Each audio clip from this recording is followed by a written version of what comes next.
I am Tiana Brooks, and at 32 years old, I thought I had earned my place at the table. I was the reliable one, the one who paid for the insulin, the one who fixed the credit scores. But as I lay in that hospital bed, the silence was loud enough to break my eardrums. The pain hit me first. It felt like someone had replaced my spine with shattered glass. I tried to lift my head, but the room spun violently. The smell of antiseptic and stale coffee burned my nose. I blinked against the harsh fluorescent lights, waiting for my vision to clear. I instinctively reached my hand out to the right side of the bed. I was reaching for my mother, Lucille. For the last 10 years, I had sat in hospital chairs next to her for every single blood pressure spike and diabetic scare. I had slept in uncomfortable waiting rooms so she would never wake up alone. I was the eldest daughter. That was my job. Surely she was sitting there holding my hand. But my fingers grasped nothing but cold air. I forced my eyes open and looked around the room. It was empty. There were no flowers. There were no balloons. There was no one praying over me. Just the rhythmic and mechanical beep of the monitor proving I was still alive. I caught a glimpse of myself in the reflection of the darkened window. My mascara from the night of the accident had run down my cheeks like war paint. My lipstick was smeared across my chin. My hair, usually pressed and perfect, was matted with blood and sweat. I looked like a monster. But the real monsters were the ones who were not in the room. I tried to speak, but my throat felt like I had swallowed razor blades. I needed water. I needed my mom. The door opened, and a heavy-set woman in blue scrubs walked in. Her name tag said Brenda. She did not look like the friendly nurses on television. She looked tired, and she looked angry. She checked my IV drip without making eye contact with me. I managed to croak out a sound. "Excuse me." Brenda stopped and looked at me. Her expression softened just a fraction, but there was a pity in her eyes that made my stomach turn. "You are awake," she said flatly. I swallowed hard and asked the question that would change the trajectory of my life forever. "Where are they? Where is my family? My mother said she would stay." Brenda hesitated. She looked at the chart in her hands and then back at me. She looked like she was debating whether to tell me the truth or let me rest. Finally, she sighed and shook her head. "Honey, your parents left 3 days ago. They signed the consent forms for your emergency surgery and walked out the door before the doctor even made the first incision." I felt the heart rate monitor speed up. Beep, beep, beep. My chest tightened. Maybe there was an emergency. Maybe my father had a heart attack. Maybe something terrible had happened. Why, I whispered, "Did something happen to them?" Brenda let out a scoff that was filled with disgust. "No, honey, nothing happened to them. Your mother told the front desk she had to leave because your sister-in-law was having bad morning sickness and was craving her special potato soup. She said she could not let the poor girl starve." The room went silent again except for the frantic beeping of the machine connected to my heart. Potato soup. My parents left their daughter fighting for her life in an intensive care unit because my brother's wife Ashley wanted soup. Ashley, who was only 3 months pregnant and perfectly capable of ordering takeout. Ashley, who had never worked a day in her life. I closed my eyes as hot tears mixed with the dried mascara on my face. It was not about the soup. It was never about the soup. It was about the hierarchy. In the kingdom of the Brooks family, my brother Malik and his wife were the royalty, and I was just the servant who paid for the castle. I had almost died in a car wreck caused by my brother's drunk driving, and they left me here to go cook for his wife. I realized then that the woman who had walked into this hospital was dead. The dutiful daughter, the provider, the doormat. She died on that operating table. And the woman who just woke up was someone entirely different. I turned to Brenda. Her eyes were full of sympathy, but I did not want sympathy. I wanted a phone. "Can I borrow your iPad?" I asked, my voice suddenly steady and cold. "I need to check my bank account." Brenda nodded slowly and handed me the device. I logged in, my fingers trembling slightly. And there it was. A transfer of $95,000. The description read, "Family gift." I stared at the screen until the numbers blurred. They did not just abandon me, they robbed me. They thought I would die, or they thought I would be too weak to fight back. They were wrong. I handed the iPad back to Brenda and wiped the tears from my face. "I am not crying anymore," I told her. "I am pressing charges." The panic set in not when I realized I was alone, but when I realized I was disconnected. I reached for the bedside table, my hand groping for the familiar cool metal of my iPhone or the soft leather of my vintage Hermes wallet.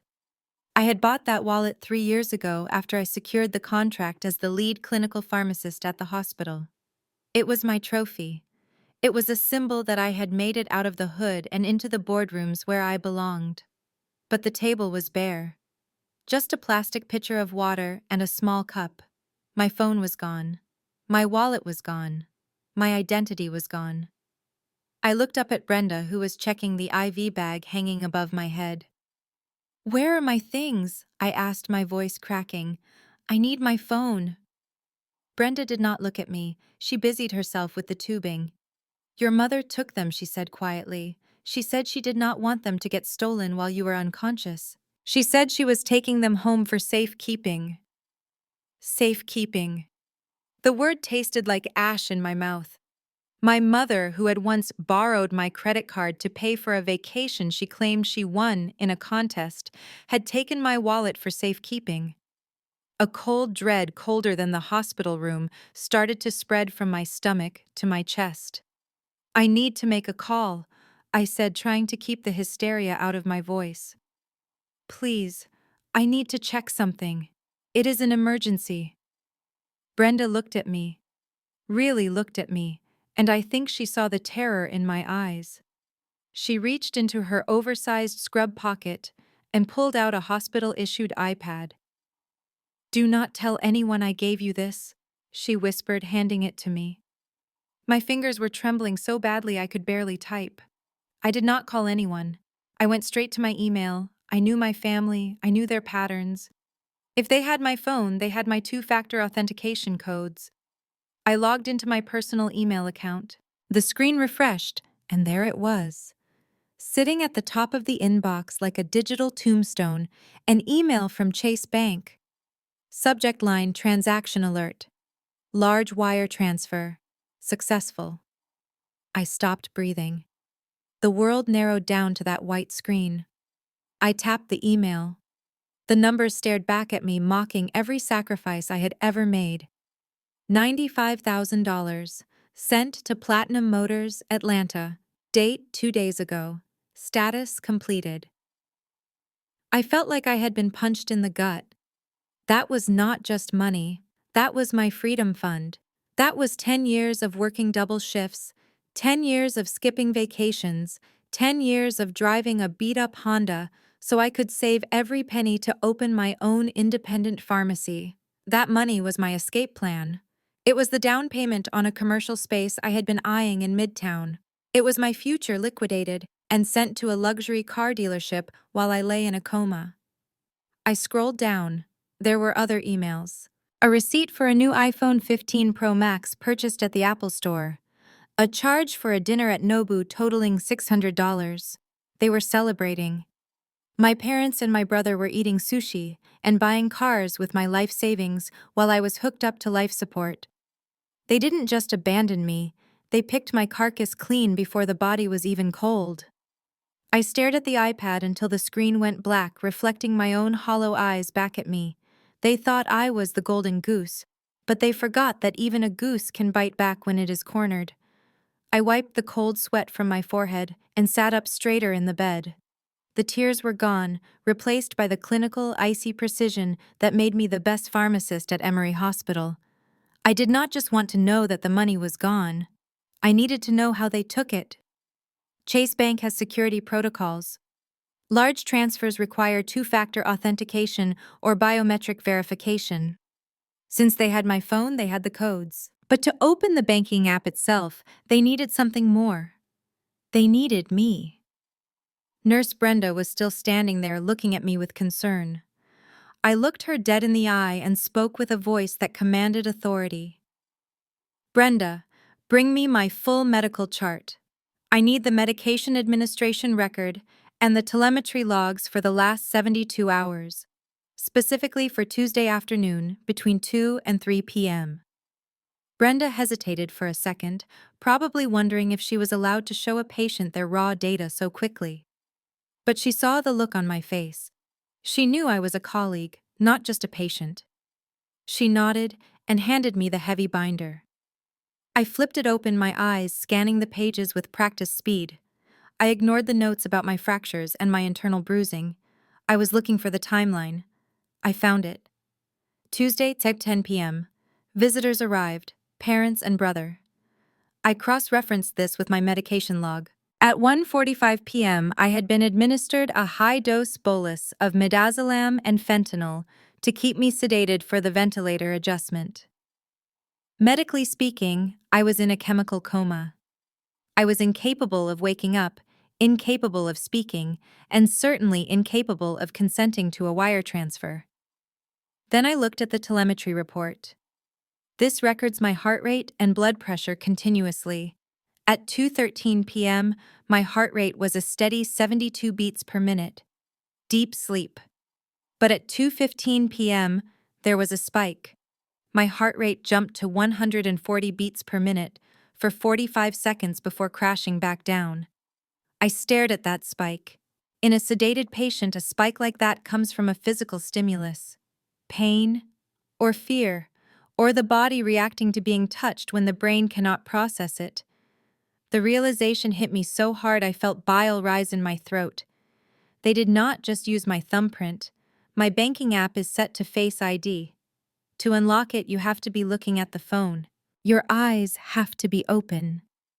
The image flashed in my mind like a horror movie. My mother and father standing over my broken, unconscious body.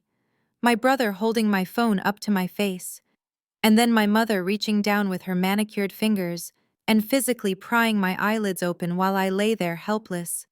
They forced my eyes open to steal my future. I felt a wave of nausea. This was not just theft. This was assault. This was battery. This was a violation of my body so profound it made my skin crawl. To them, I was not a daughter in a hospital bed. I was a corpse they could loot. I was a locked safe, and they forced the combination out of me.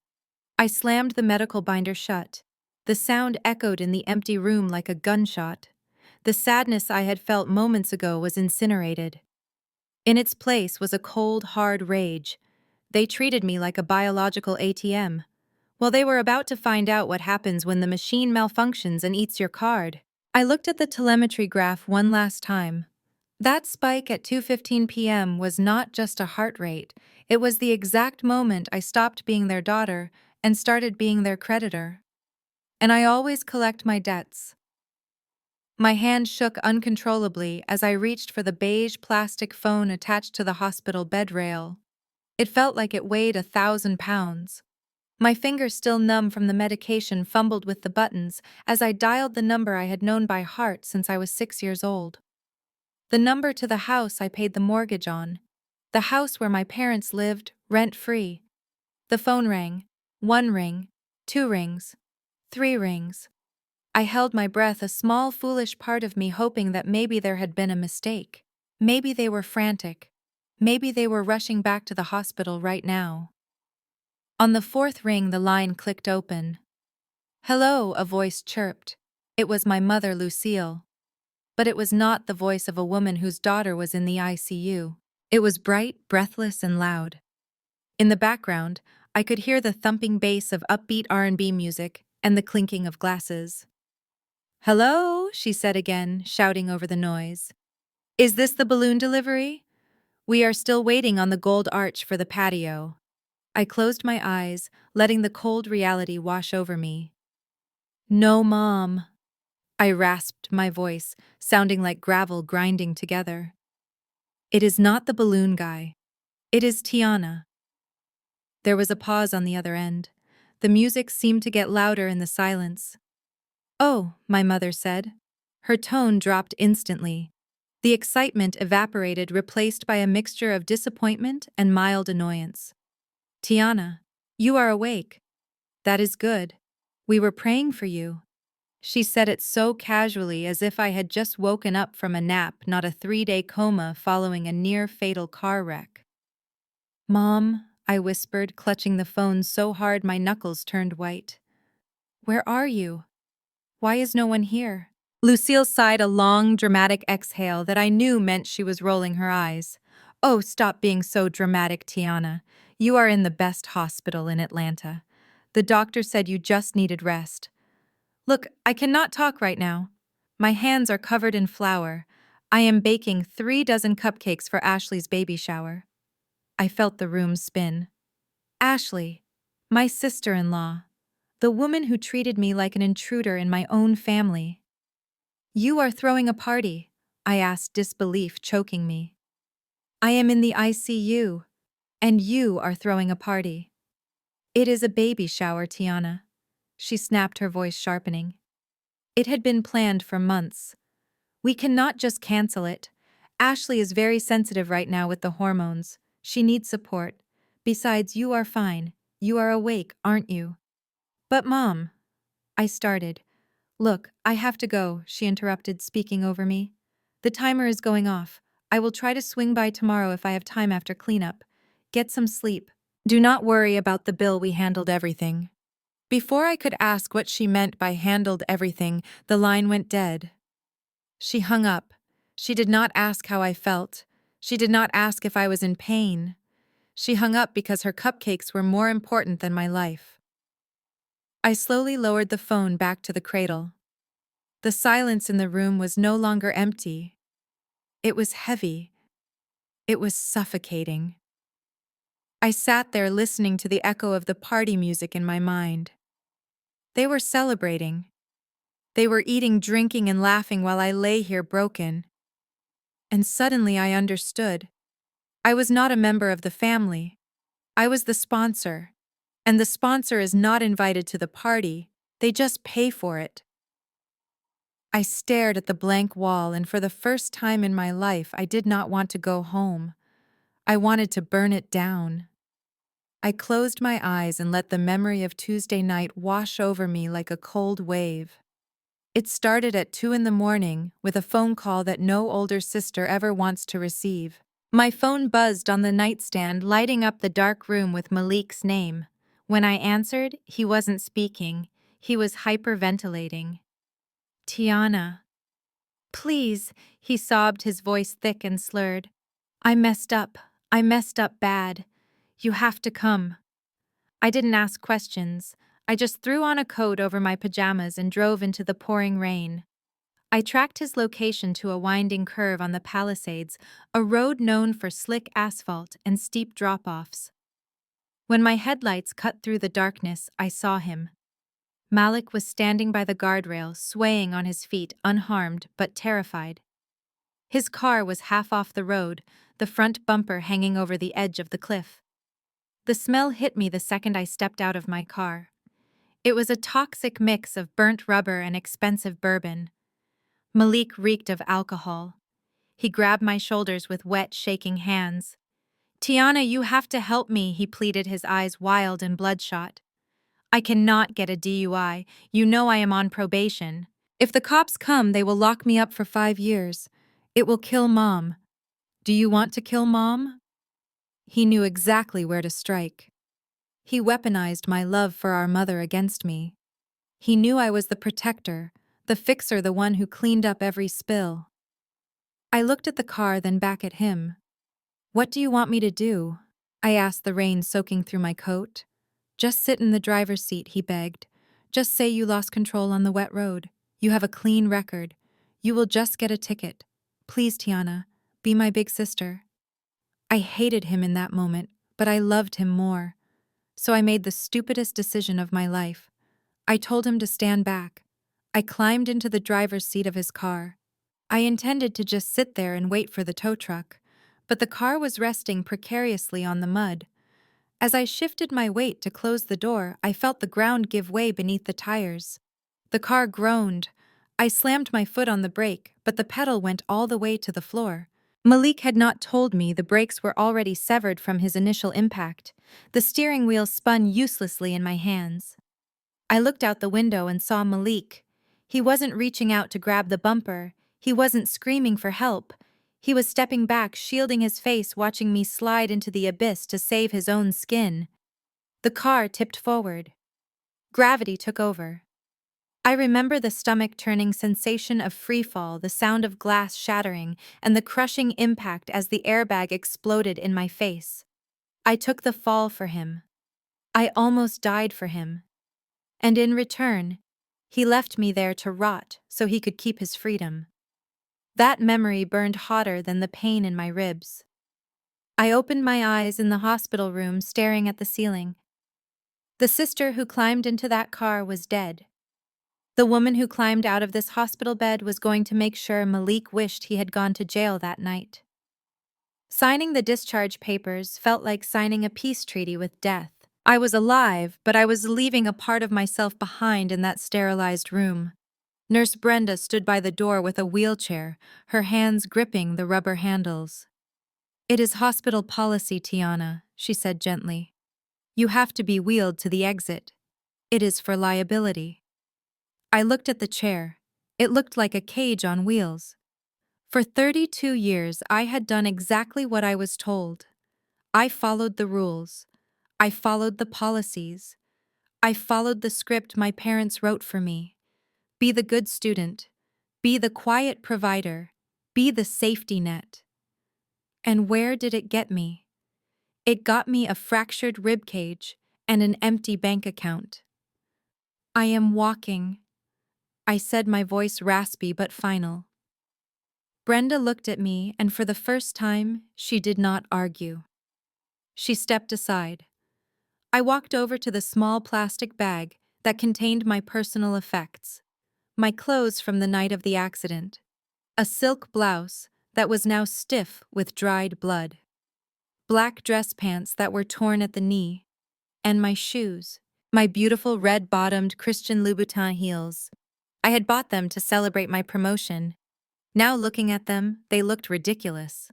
The left shoe was intact, but the right heel had snapped off completely in the crash, leaving a jagged stump of plastic and wood. I put them on anyway. I had no other choice. My family had not bothered to bring me a change of clothes. They were too busy baking cupcakes. I stepped out into the hallway. The walk was agonizing.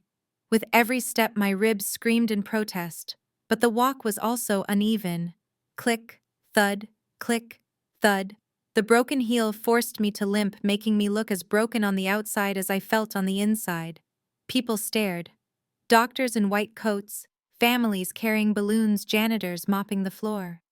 They all stopped to look at the woman in the ruined designer clothes limping her way toward the automatic doors. I reached the sliding glass doors of the main entrance. The Atlanta humidity hit me instantly, thick and heavy. I looked down at my feet. The uneven rhythm was driving me crazy. It was a reminder that I was off balance, that I was the victim. I stopped right there in the middle of the vestibule. I leaned against the glass wall and took off the left shoe, the perfect unbroken shoe. I held it in my hands, feeling the smooth leather. It was worth $800. A week ago, I would have treated it like a relic. I gripped the heel with both hands. I took a deep breath, channeling every ounce of rage, betrayal, and pain into my forearms.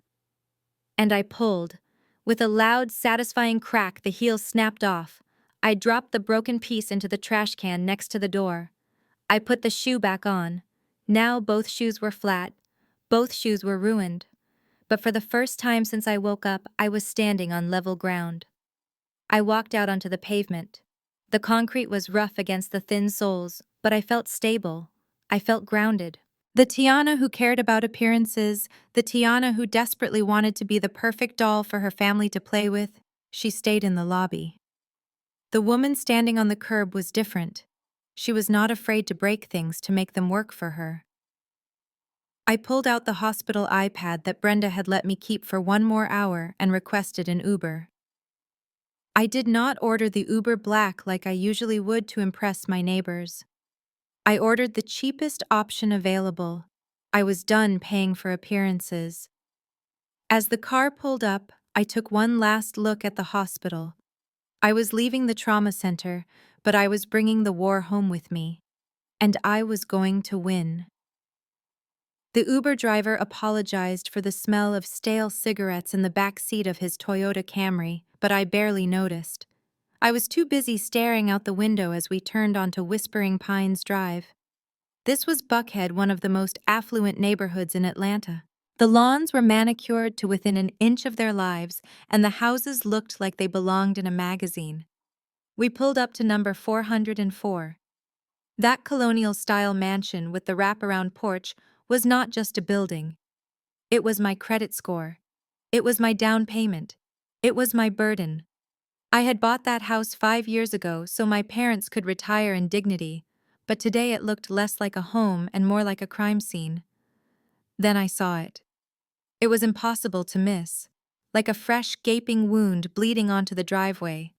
A brand new candy apple red Tesla Model X Plaid. It sat there gleaming under the afternoon sun, looking sleek, futuristic, and expensive. Violently expensive. That car cost more than my entire student loan debt. It cost exactly $95,000. I felt a cold shiver run down my spine despite the heat.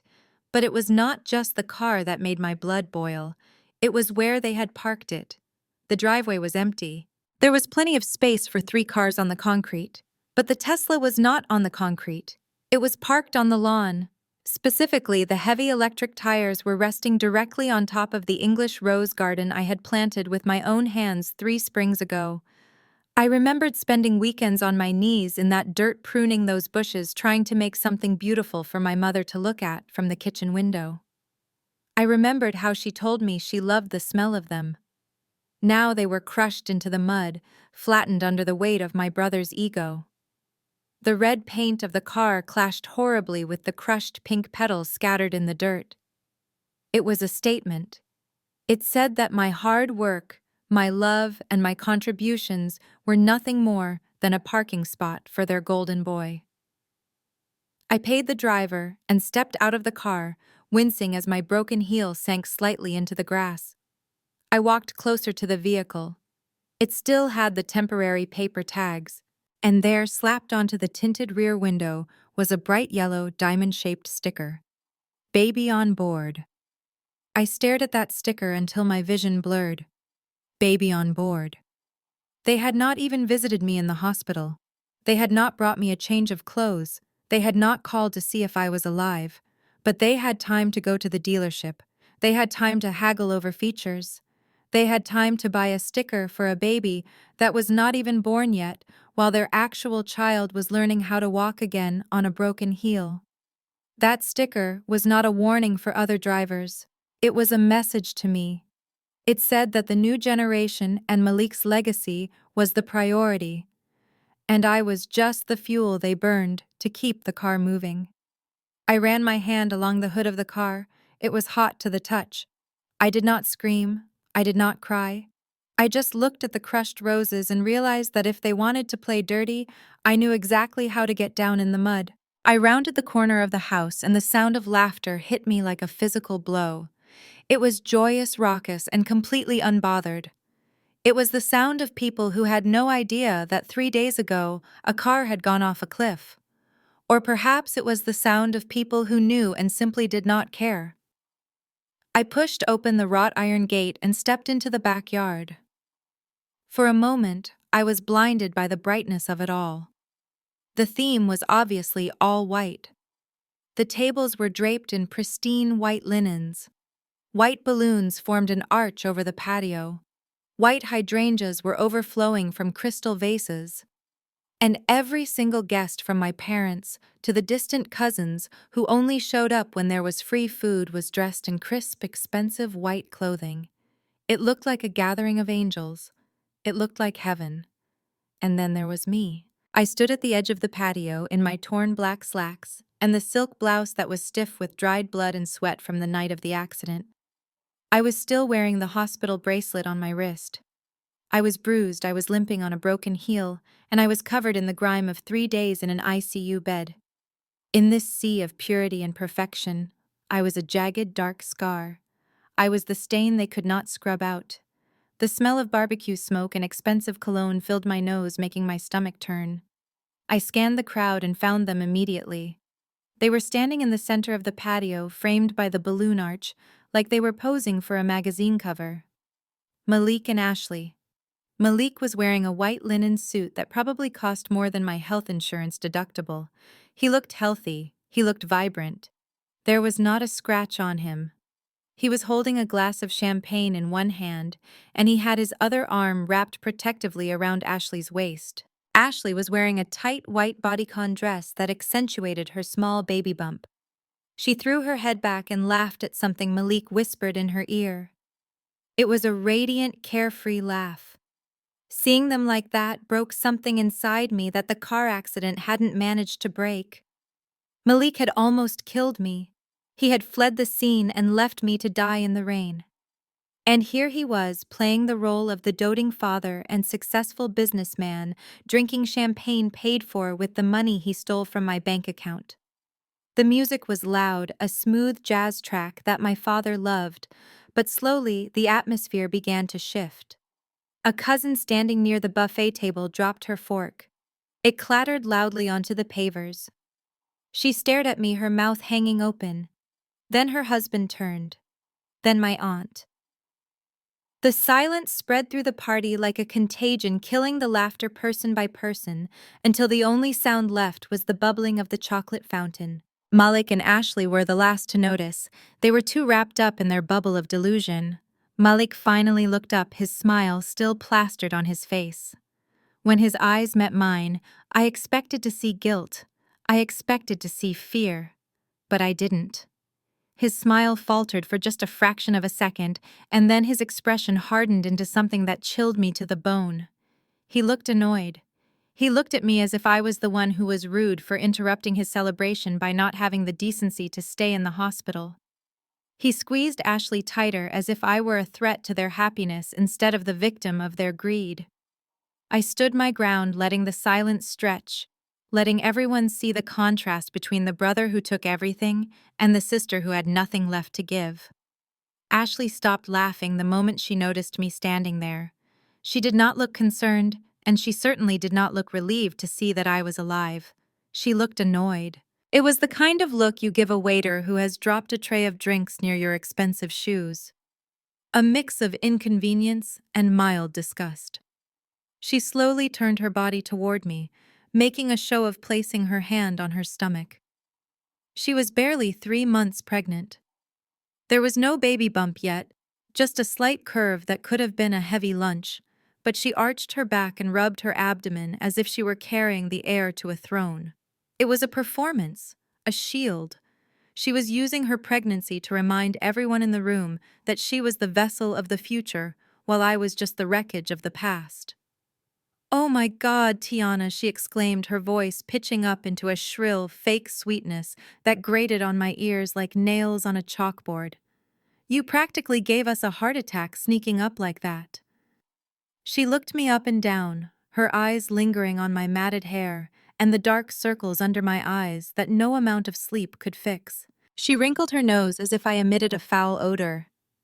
"Why didn't you at least stop to put on some makeup before coming here?" she asked loud enough for the guests at the nearby tables to hear. "I mean, honestly, Tiana, look at you. You look like a zombie from one of those horror movies. You are going to scare the baby." A few people chuckled nervously. Malik smirked into his champagne glass. I felt the blood rush to my face, hot and stinging. I looked like a zombie because I had spent the last 72 hours fighting for my life in a trauma unit. I looked like a walking corpse because her husband, the man whose arm she was currently clinging to, had left me for dead on the side of a cliff.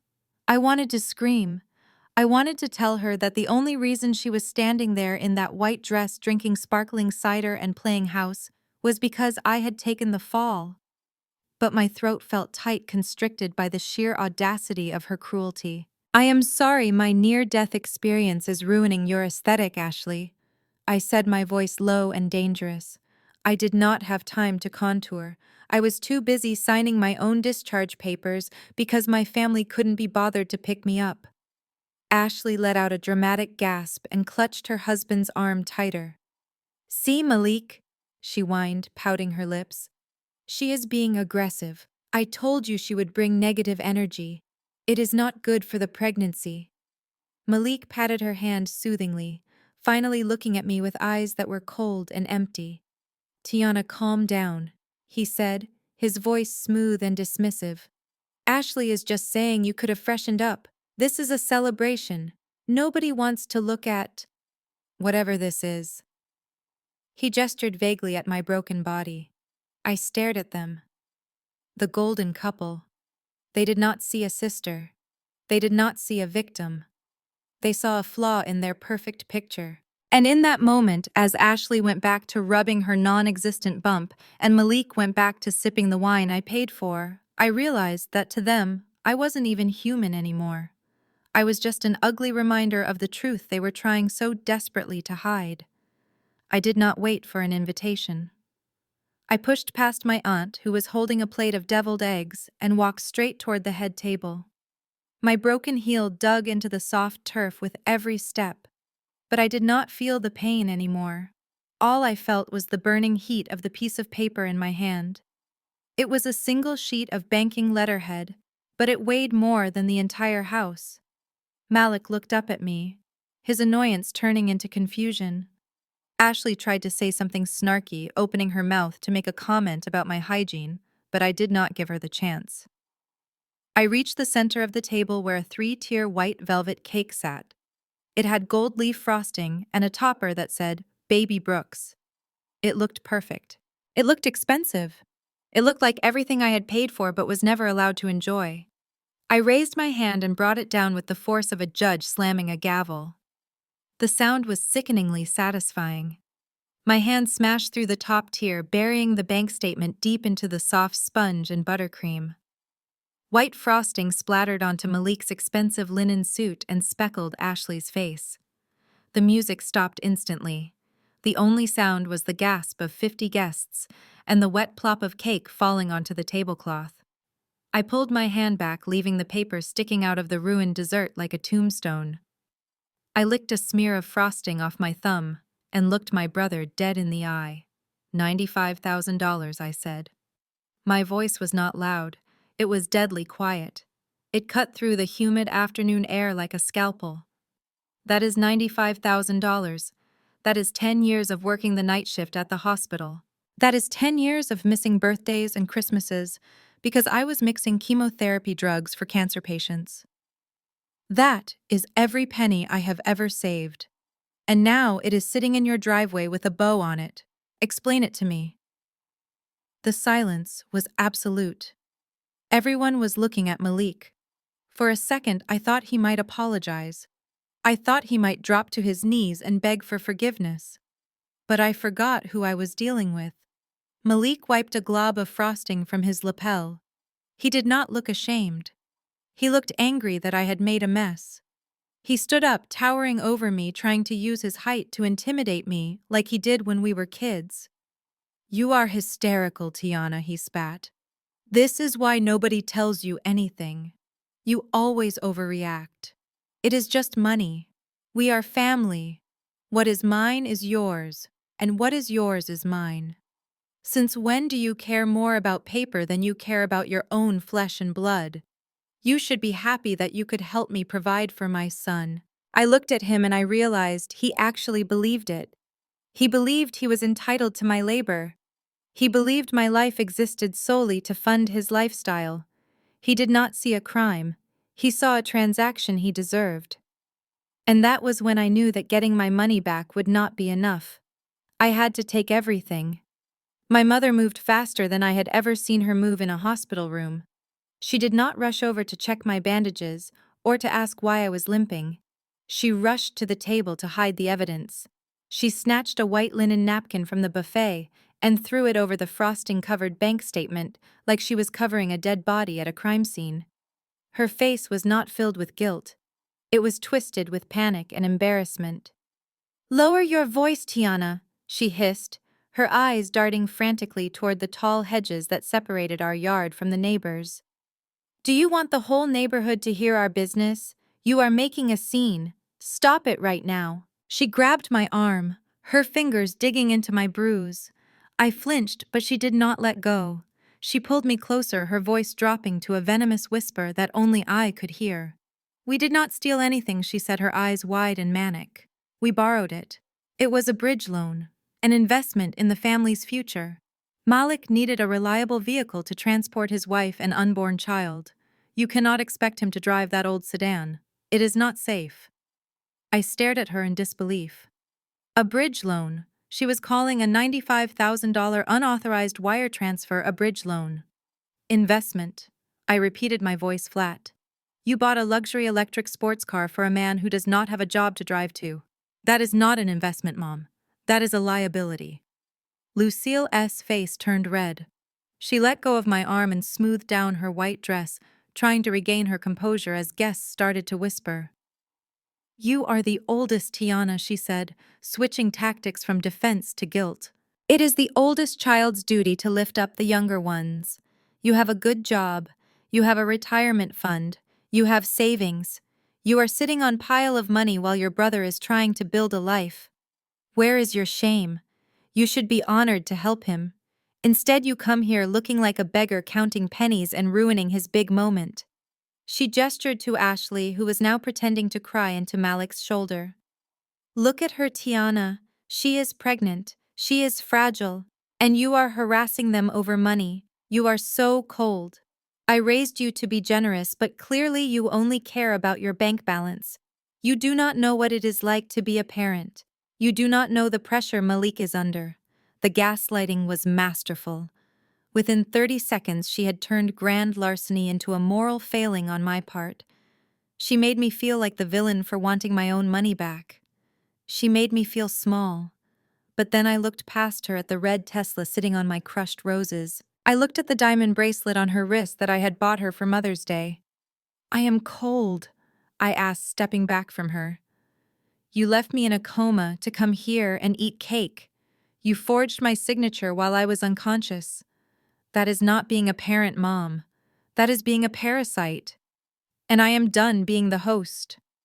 Lucille gasped, her hand flying to her chest as if I had slapped her. But I saw the flicker of fear in her eyes. She knew the narrative was slipping away from her. She knew that for the first time in my life, her guilt trip was a road to nowhere. The heavy scraping of a chair against the patio pavers signaled that my father, Desmond, had decided to enter the ring. My mother had tried to use guilt, but my father preferred a blunter instrument. He preferred humiliation. He stood up slowly, swaying slightly on his feet. His face was a blotchy map of broken capillaries and expensive scotch, and his eyes were glazed over with a mixture of intoxication and arrogance. He did not look at me with the affection of a father seeing his daughter alive after a tragedy. He looked at me with the disdain of a landlord dealing with a noisy tenant. He took a long swig of his beer, wiping the foam from his upper lip with the back of his hand before pointing a thick finger in my face. "You are making a fool of yourself, Tiana," he boomed, his voice slurring just enough to betray how much he had been drinking since noon. "You come in here looking like a beggar and screaming about money. It is unbecoming." I gripped the edge of the table, my knuckles turning white. Unbecoming. He was lecturing me on etiquette, while his son sat there covered in stolen cake. "I am not screaming, Dad," I said, keeping my voice dangerously low. "I am asking why my savings account was drained." Desmond let out a harsh, barking laugh. He looked around at the guests, inviting them to share in his amusement. "Your savings?" he scoffed, shaking his head. "And what exactly does a woman like you need with that kind of money? Look at you, Tiana. You are 32 years old. You have no husband. You have no children. You come home to an empty apartment every night. Let's be honest. You are not exactly fighting off suitors, are you?" The cruelty of his words hit me harder than the airbag had. My father was not just stealing from me. He was telling me that because I was unmarried, my life had no value. To him, I was a biological dead end. I felt a lump form in my throat, but I swallowed it down. "So because I am single, I do not deserve to own property?" I asked. Desmond slammed his beer bottle down on the table, making the silverware jump. "It is about legacy, Tiana," he shouted, his face turning a deep shade of crimson. Malik is a man. He carries the Brooks name. He is giving us a grandson. He is building a future for this bloodline. You are just existing. That money was sitting there doing nothing, just like you. It is better used to help the man who is actually carrying this family forward. He gestured grandly toward the red Tesla, as if it were a monument to greatness rather than a monument to theft. We made an executive decision as the heads of this family, he continued, puffing out his chest. We reallocated resources to where they were needed most. When you finally find some man desperate enough to marry you, then maybe you will understand how a real family works. Until then, shut your mouth and be grateful we even invited you. I looked at him. I looked at the man who had taught me to ride a bike. The man I had bought this house for so he would not have to work into his 70s. And I realized he did not see me as his child. He saw me as a failed investment. He saw Malik as the golden calf, and me as the cash cow to be slaughtered. He thought my singleness made me weak. He thought my lack of a husband made me powerless. He was about to find out that a woman with no husband also has no master, and she certainly has nothing left to lose. As my father finished his speech about legacy and how I was essentially useless to the family bloodline, I turned to leave. I had heard enough. But as I turned, a glint of gold caught my eye. The afternoon sun reflected off something on Ashley's wrist, something that looked painfully familiar. I froze. I narrowed my eyes, focusing on her left arm as she raised a glass of sparkling cider to her lips. It was a rectangular watch with a gold rim and a black leather strap. A Cartier Tank Solo. My breath hitched in my throat. I knew that watch. I knew every scratch on the leather. I knew exactly how heavy it felt on the wrist. I had bought that watch for myself 2 years ago to celebrate my promotion to Director of Clinical Pharmacy. It cost $6,000. I had saved for 6 months to buy it. It was the first luxury item I had ever owned that wasn't a gift for someone else. It was my trophy. It was my symbol of independence. And now it was sitting on the wrist of the woman who was currently laughing at my misfortune. I stepped closer to Ashley, invading her personal space. She flinched, spilling a drop of cider on her white dress. "That is my watch," I said. My voice was trembling not from sadness but from a rage so hot it felt cold. "Take it off, Ashley." Ashley looked down at her wrist as if she had forgotten she was wearing it. Then she looked up at me with those wide, innocent blue eyes that masked a rotten soul. "Oh, this?" she asked, twisting her arm to admire the way the light hit the sapphire cabochon. "Mom gave it to me. She found it on your dresser after the accident. She said it was too nice to just leave sitting around in an empty house. She told me I could wear it for the party. She said it so casually, as if raiding my bedroom while I was in a coma was a normal family activity. It is not hers to give," I said, holding out my hand. "And it is not yours to wear. Give it back. Now." Ashley pulled her arm back, clutching it against her chest like a toddler refusing to share a toy. She actually laughed. It was a cruel, dismissive sound.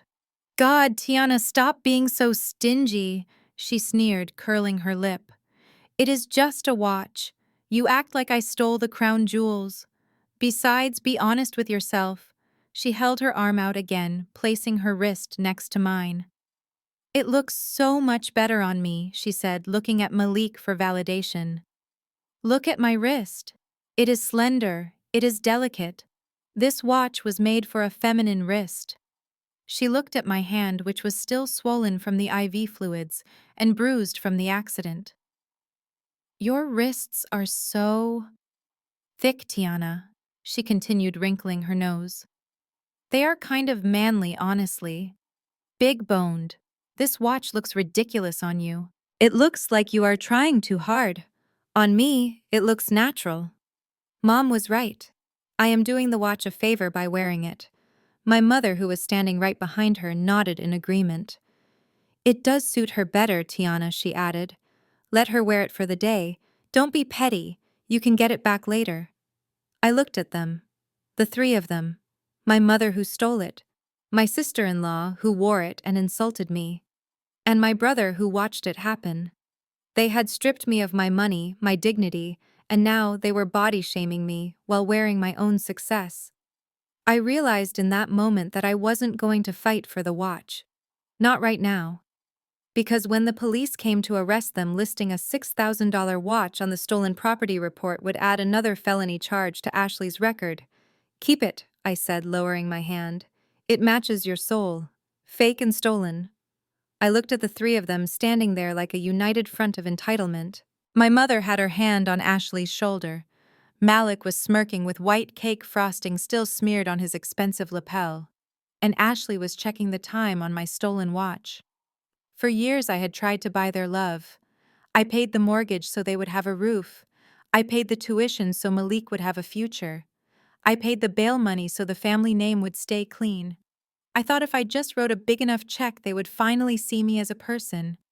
But staring at that Cartier tank watch glinting in the harsh afternoon sun, I finally understood the truth. You cannot buy love from people who are only capable of loving money. To them, I was not Tiana. I was not a daughter or a sister. I was a natural resource. I was an oil field they could drill until I was dry and then abandon. I was Tiana Incorporated, and they were the shareholders demanding a dividend even while the company was burning to the ground. A cold smile spread across my face. It was not a happy smile. It was the smile of a bank manager closing a delinquent account. It was the smile of a surgeon deciding to cut out the infection. "Keep the watch," I said, my voice steady and devoid of any emotion. Ashley blinked, surprised that I was giving in so easily. She clutched her wrist protectively, looking at me with suspicion. "I am serious," I continued, taking a slow step back toward the gate. "Keep it. Wear it in good health. Consider it the subscription fee for the last few days of freedom you people have left. Enjoy the time while you can tell it, because time is the one thing you are about to run out of." My father scoffed, waving his beer bottle in the air. "You are talking nonsense, Tiana. Go home and sleep it off. You are drunk on jealousy. You are embarrassing yourself." I did not answer him. I did not argue. I did not look back at the red Tesla crushing my English roses into the mud. I turned on my broken heel and walked toward the wrought iron gate. The pain in my ribs was still there, screaming with every step, but the heaviness in my chest was gone. The tether was cut. They thought they had won because they kept the watch and the car and the money. They did not realize that by taking everything they had set me free. A woman with nothing to lose is the most dangerous creature on earth. I walked out of that gate, and for the first time in 32 years, I did not care what they thought of me. I pulled out my phone, which I had swiped from the kitchen counter on my way out. I did not call a friend to cry. I dialed the number for the St. Regis Hotel in downtown Atlanta. I was done sleeping in a guest room. It was time to start living like the CEO of my own life. And the first order of business was a hostile takeover. As I climbed into the Uber, the sound of their laughter faded behind the high hedges, but all I could hear was the ticking of that stolen watch counting down the seconds to their destruction. The neon sign outside the window buzzed with a rhythmic flickering hum that sounded like a dying insect. I sat on the edge of the stiff mattress at the Motel 6 off the interstate. It was a far cry from my high-rise apartment or the pristine colonial house I paid for in Buckhead. The room smelled of industrial lemon cleaner and stale cigarettes masked by cheap air freshener. My ribs throbbed in time with the buzzing light, a constant reminder of the physical and emotional battering I had taken in the last 72 hours. I sat in front of the cracked vanity mirror and looked at the stranger staring back at me. She looked exhausted. She looked broken. But under the bruises, I saw something else. I saw clarity. I reached into my bag and pulled out a pair of nail clippers I had bought at the gas station. For years, I wore long, perfectly manicured acrylic nails because my mother said they made me look successful. She said a Brooks woman always looks polished. I positioned the clippers over the index finger of my right hand. Snap! The long painted tip fell into the porcelain sink. Snap! Snap! I worked methodically, stripping away the artificial claws that made typing difficult, but made holding a champagne glass look elegant. I filed them down to the quick. Short, practical, dangerous.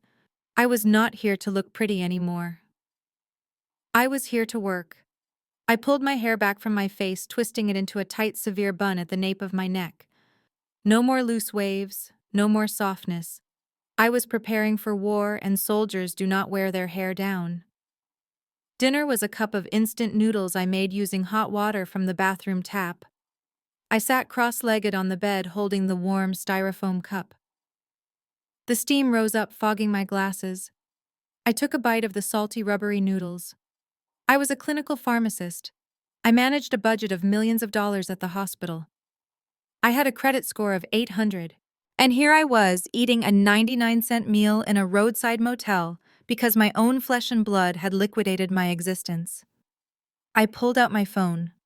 I knew I shouldn't look, but I couldn't stop myself. I opened Instagram. The algorithm knew exactly who I wanted to see. The first post on my feed was from Malik. The photo was high resolution, clearly taken with the new iPhone he bought with my money. He was sitting at Chop's Lobster Bar, one of the most expensive steakhouses in the city. In front of him sat a tomahawk ribeye steak, glistening with butter and topped with a literal flake of edible gold. A glass of dark liquor sat next to it. He was grinning, holding a knife and fork like a king preparing to feast. I read the caption. Hustle hard, play hard. Another day, another blessing. God is good. I almost threw the phone across the room. Hustle hard. He had never hustled a day in his life.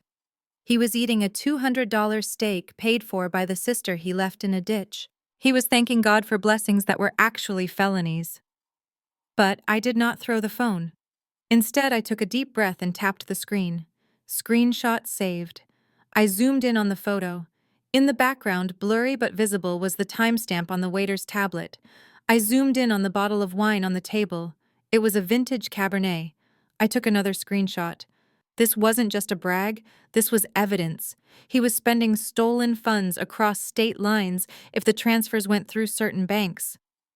I took a bite of my instant noodles, the taste of salt mixing with the bitter taste of revenge.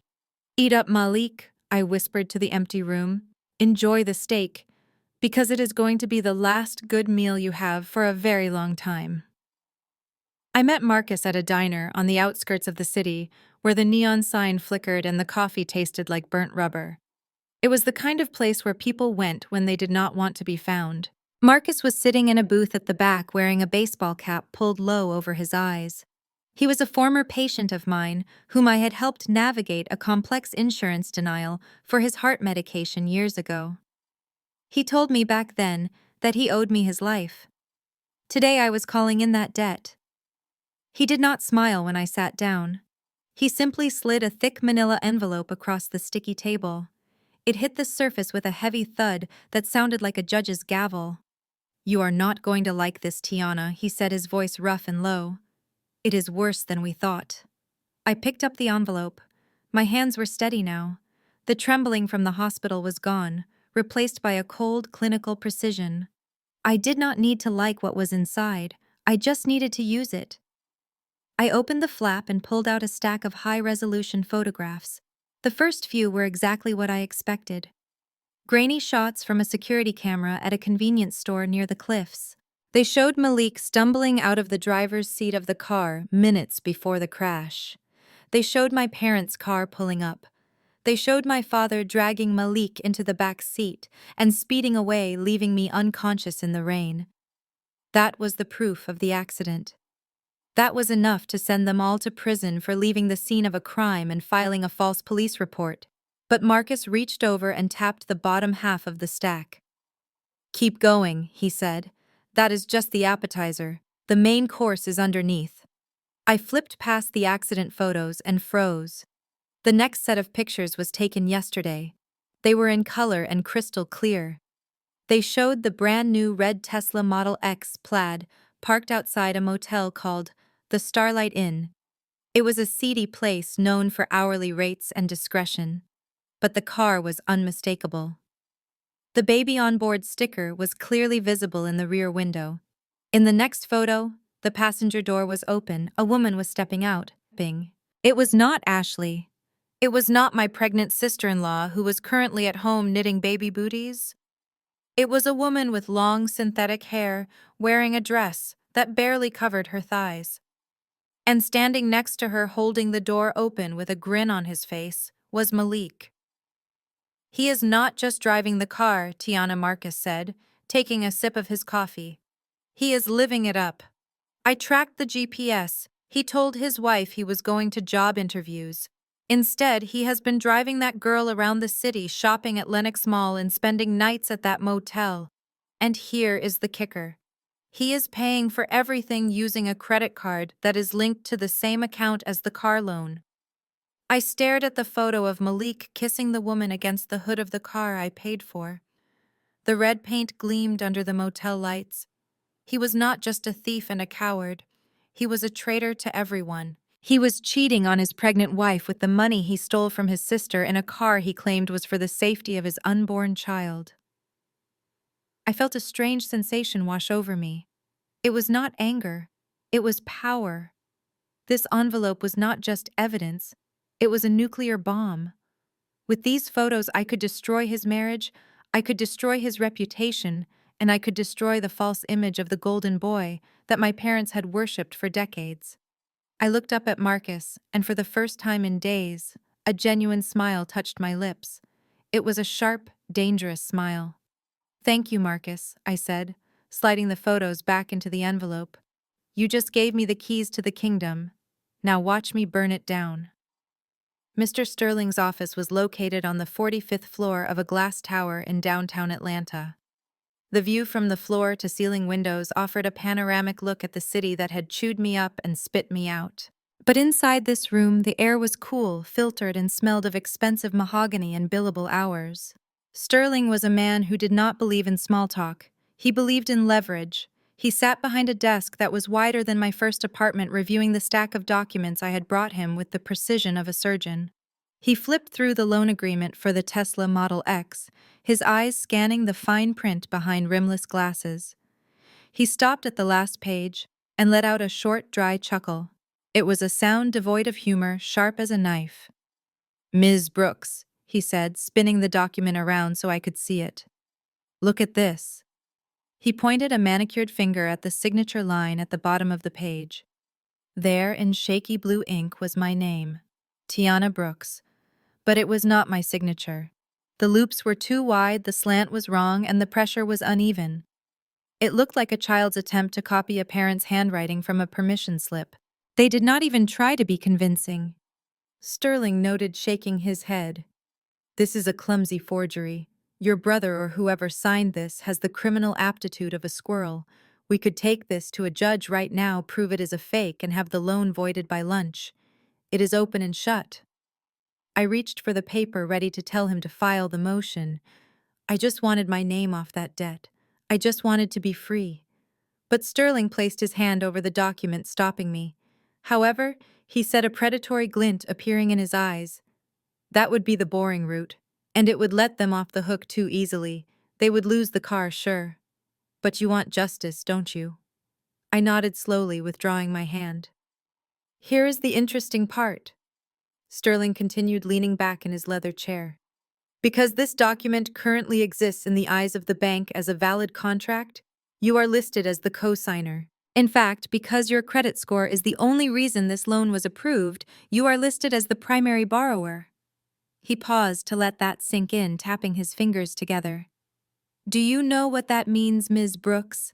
It means that until we prove this is fraud, that car legally belongs to you just as much as it belongs to Malik. Actually, more so. You have full legal standing to access the vehicle's telemetry data." I stared at him, confused. "Telemetry data?" "The app," Sterling explained, sliding his phone across the desk. "Tesla has a very sophisticated mobile application. Owners can track the vehicle's location in real time, check the speed lock, and unlock the doors, and even limit the engine power. Since you are the owner of record, you have the right to install this app on your phone. You do not need Malik's permission. You do not need a warrant. You just need the VIN number and your social security number. The realization hit me like a bolt of lightning. My parents had forged my name to trap me in debt. But in doing so, they had handed me a tracking device that Malik carried with him everywhere he went. They thought they had put a yoke on my neck, but they had actually put a leash on him. So Sterling said, his smile widening, "We can void the contract now, or we can wait. We can let Malik drive around for a few days while you watch his every move. If he is doing what you say he is doing, driving to motels and bars instead of job interviews, you will have a GPS log of every single lie." I looked at the clumsy signature on the paper. It was a crime, yes, but it was also a weapon. "Let us wait," I said, a cold calm settling over me. "I want to see exactly where my money is going." Sterling nodded and pushed a notepad toward me. "Write down the VIN number. Let us set up your account. Today you are not a victim of fraud. Today you are simply a concerned car owner keeping an eye on her investment. And Ms. Brooks' business is about to get very interesting." I sat in the corner of the hotel lobby with my laptop open and a cup of black coffee cooling next to my hand. Being a clinical pharmacist involves more than just knowing drug interactions. It involves understanding insurance billing and the complex web of healthcare finance. Over the years, I had built a network of contacts in banking and asset management to help patients navigate the crushing debt of medical bills. Today, I was using those contacts to perform an autopsy on my parents' financial life. I pulled up the property records for the house on Whispering Pines Drive. I had given my parents the money for the mortgage every single month for the last 5 years. I transferred it directly to my mother's account on the first of the month labeled house payment. I assumed like a fool that the money was going to the bank, but as the screen refreshed, the blood drained from my face. The house was not just in good standing, it was in pre-foreclosure. I dialed the number of a friend who worked in the distressed assets department at the regional bank holding the note. "James," said, when he answered, "I need you to look at a property for me. 404 Whispering Pines." I heard the clicking of a keyboard on the other end, then a low whistle. "Tiana, stay away from this one," James said. "It is toxic.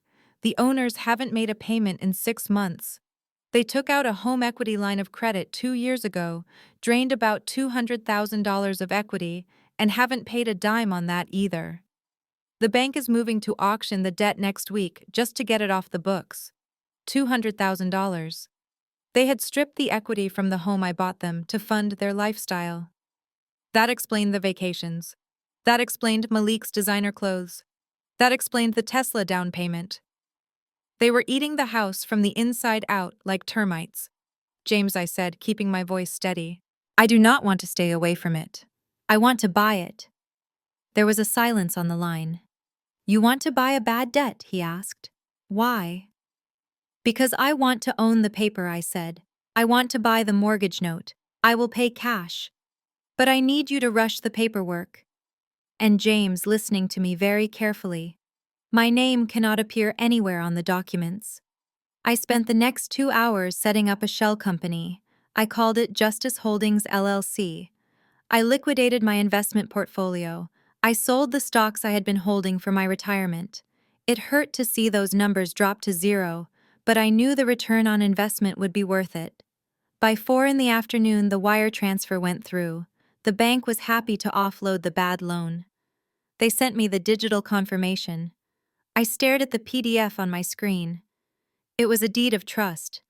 Technically, my parents still lived there, but legally, they were now living in a house owned by Justice Holdings LLC.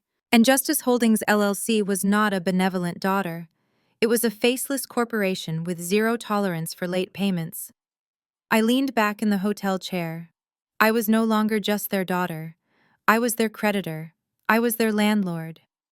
I held the roof over their heads in the palm of my hand, and the best part was that they had absolutely no idea.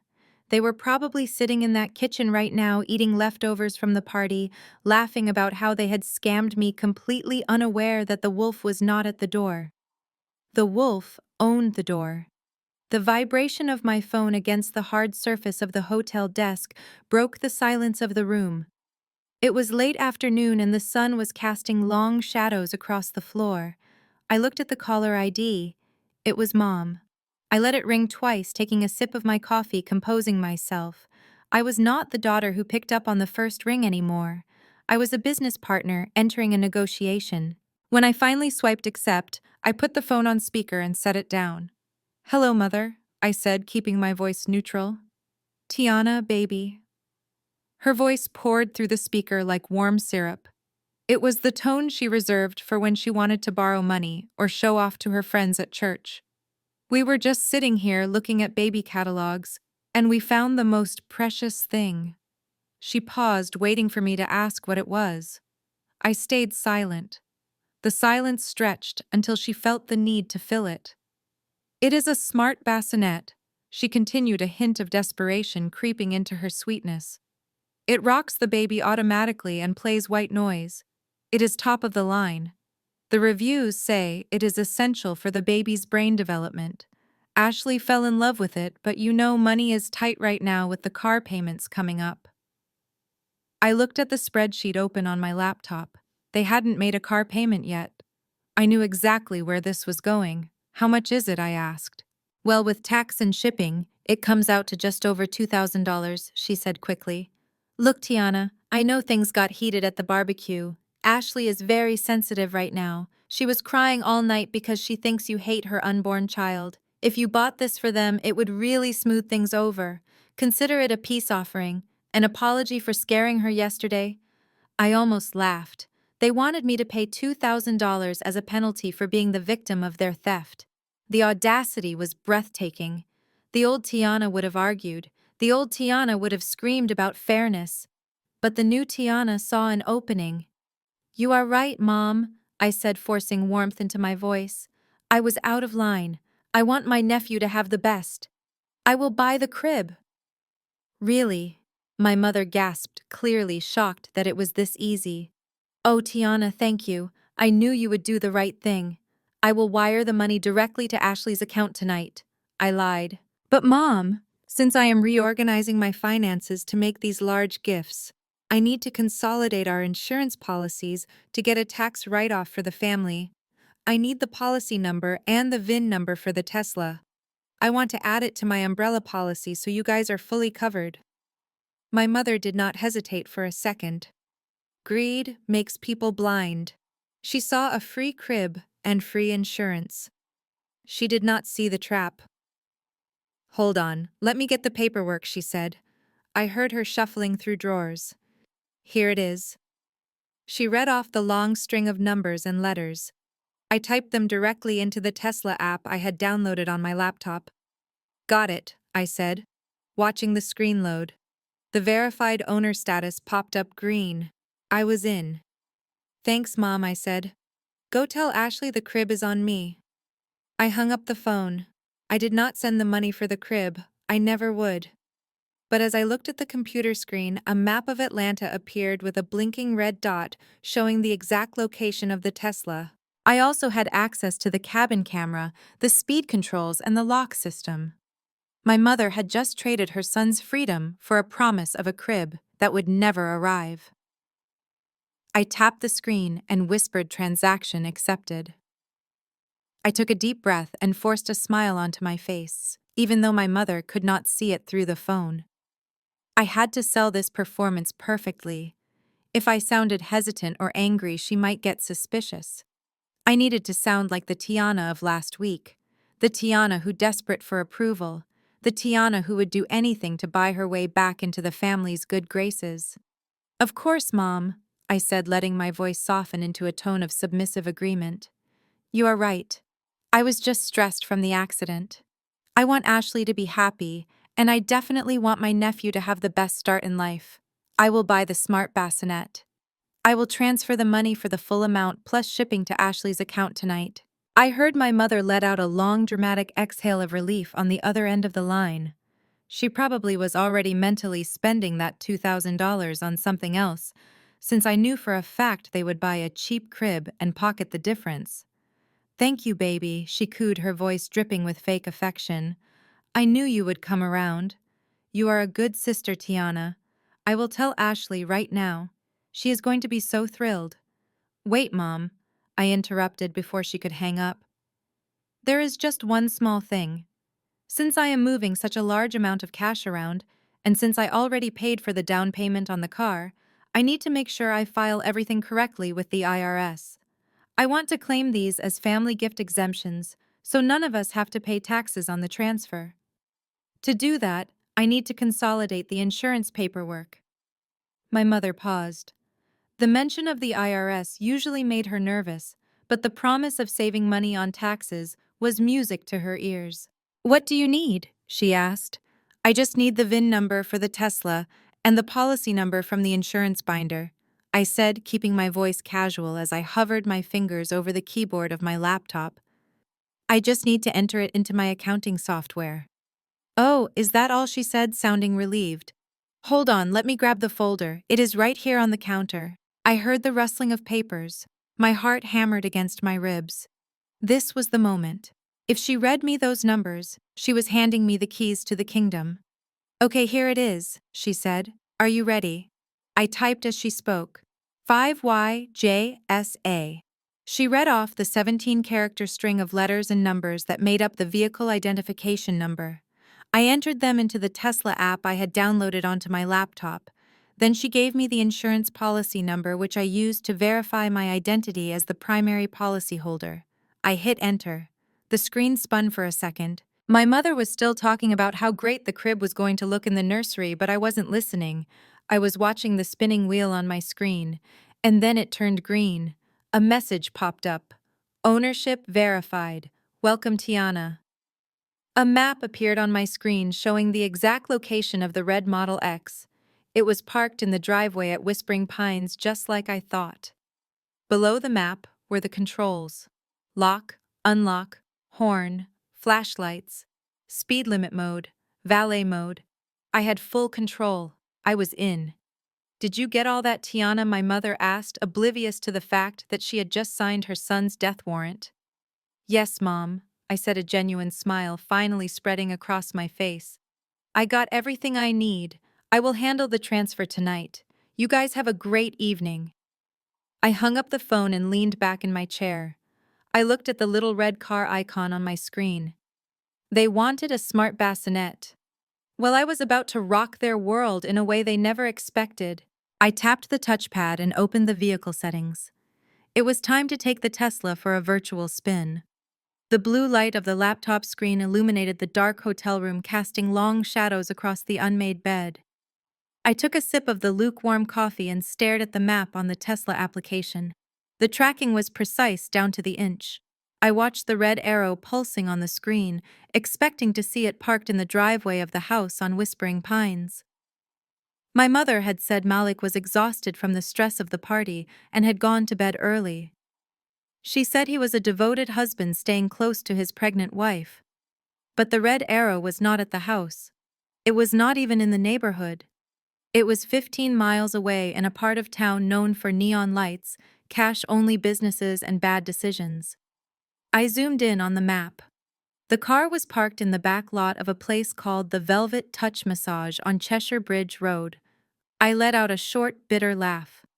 The Velvet Touch. It was a sleazy establishment that stayed open 24 hours a day and definitely did not offer therapeutic sports massages. While Ashley was at home thinking her husband was sleeping off a headache, Malik was out spending the money I had earned on cheap thrills. The irony was suffocating. The car with the baby on board sticker was currently parked outside a brothel. I could have called Ashley right then. I could have sent her a screenshot of the location and ended their marriage with a single text message. But that would have been too easy. It would have been a crime of passion, and I was planning a crime of calculation. I did not just want to expose him. I wanted to humiliate him. I wanted to strip him of the power he thought he had. I moved my cursor to the security settings menu on the app. My heart beat faster as I scrolled through the options. Remote start, Sentry mode. And then I found it. The holy grail of parental control. Speed limit mode. This feature was designed for parents who wanted to stop their teenagers from drag racing, or for owners who did not trust valet drivers with the full power of the electric engine. It allowed the owner to set a hard cap on the vehicle's maximum speed and acceleration. Once activated, the car simply would not go faster than the limit, no matter how hard you pressed the pedal. I clicked the toggle switch. A slider appeared. The car was capable of going 160 miles per hour. It was a beast. I grabbed the digital slider and dragged it to the left. 100, 80, 60. I stopped at 50 miles per hour. 50 miles per hour is fine for city streets. You would barely notice the restriction in stop-and-go traffic. But on the highway, where the speed limit is 70 and the flow of traffic is 80, driving a car capped at 50 is a nightmare. It turns a high-performance sports car into a glorified golf cart. The app asked for a 4-digit PIN code to lock the setting. I smiled. I typed in 0512. May 12th, the date of the car accident. The date he left me to die. I hit save. The screen loaded for a second and then a confirmation message popped up. Speed limit mode enabled. Max speed 50 mph. Acceleration chill. I leaned back in the chair and closed the laptop. Malik was currently inside that massage parlor feeling like a king. He thought he was untouchable. He thought he was driving the fastest car on the road. But when he woke up tomorrow and tried to get on the interstate, he was going to find out that his leash was a lot shorter than he realized. I turned off the light and laid down. For the first time since the accident, I slept peacefully. I knew exactly where my investment was, and I knew exactly how fast it was going to crash. My phone vibrated against the glass top of the hotel desk, rattling the ice in my water glass. It was Wednesday afternoon, and I had spent the last 2 days setting up the dominoes. Now, I was just waiting for the wind to blow. I looked at the screen. It was my father, Desmond. I let it ring 3 times. In the past, I would have answered on the first ring, desperate for his approval. Now I let him wait. I wanted him to feel the inconvenience, even if it was just for 10 seconds. I picked up. "Hello, Dad?" "Tiana," he barked, skipping the pleasantries entirely. "I have been calling you for a minute. You need to answer your phone. We are planning the Thanksgiving menu and your mother is stressing out." I leaned back in my chair, staring at the ceiling. "I am fine, Dad. Thank you for asking. And my ribs are healing nicely," I said, my voice dripping with sarcasm that went completely over his head. Yeah, good," he muttered, clearly not listening. "Look, we are hosting Thanksgiving this year. But it is not just us. The Robinsons are coming. Ashley's parents. You know her father is a deacon, and her mother is the head of the PTA. These are important people, Tiana. They are high society. We need to make a good impression." I rolled my eyes. The Robinsons were nice enough people, but my father treated them like royalty because he thought associating with them made him look wealthy. "Okay," I said. "So what do you need?" "I need you to bring the wine," he said. "And do not bring that cheap stuff you usually drink. I remember you had a case of that expensive French wine, the one with the black label. Bring 3 bottles of that. Mr. Robinson appreciates a good vintage and I do not want to serve him swill." He was talking about my 2015 Opus 1. It was $300 a bottle. I had bought it as an investment, intending to open it on my wedding day if that ever happened. He knew exactly what it was worth and he felt entitled to pour it down his throat to impress his in-laws. "Fine," I said. "I will bring the Opus 1. And Tiana," he added, his voice dropping to a stern warning tone, "fix yourself up before you come over. Do not show up looking like a car crash victim again. Wear some makeup. Wear a wig if you have to. Cover up those bruises. I do not want you sitting at the table looking like a charity case and making everyone uncomfortable. We are celebrating new life, not death. Do not embarrass me." The line went dead. He hung up. He did not invite me because he missed me. He invited me because he needed a prop. He needed the wine and he needed the illusion of a happy, successful family to sell to Ashley's parents. He wanted me to sit there, smile, pour the expensive wine, and pretend that they hadn't stolen my life savings. I looked at the phone in my hand and smiled. It was a cold, terrifying smile. Oh, I would be there, Dad. I would be there with bells on. I would bring the wine. I would bring the makeup. But I was also going to bring the foreclosure notice, the photos of Malik's affair, and the telemetry logs from the Tesla. You wanted a show for the Robinsons. You wanted a memorable Thanksgiving. Well, I was going to give you a dinner service you would never forget. I started packing my bag. The turkey was not the only thing that was going to get carved up on Thursday. I stood on the front porch of the house on Whispering Pines Drive and took a deep breath. The air smelled of roasted turkey and burning leaves. It was the smell of nostalgia, but today it smelled like a battlefield. I pressed the doorbell. I did not use my key. I still had it on my keychain, but using it would imply that this was still my home. It was not my home anymore. It was just a property I owned. The door swung open. My mother Lucille stood there wiping her hands on a stained beige apron. She looked frazzled. Her hair was coming loose from her bun and she had flour on her cheek. When she looked up and saw me, her jaw literally dropped. She had told me to fix myself up. She had told me not to look like a victim. So I listened.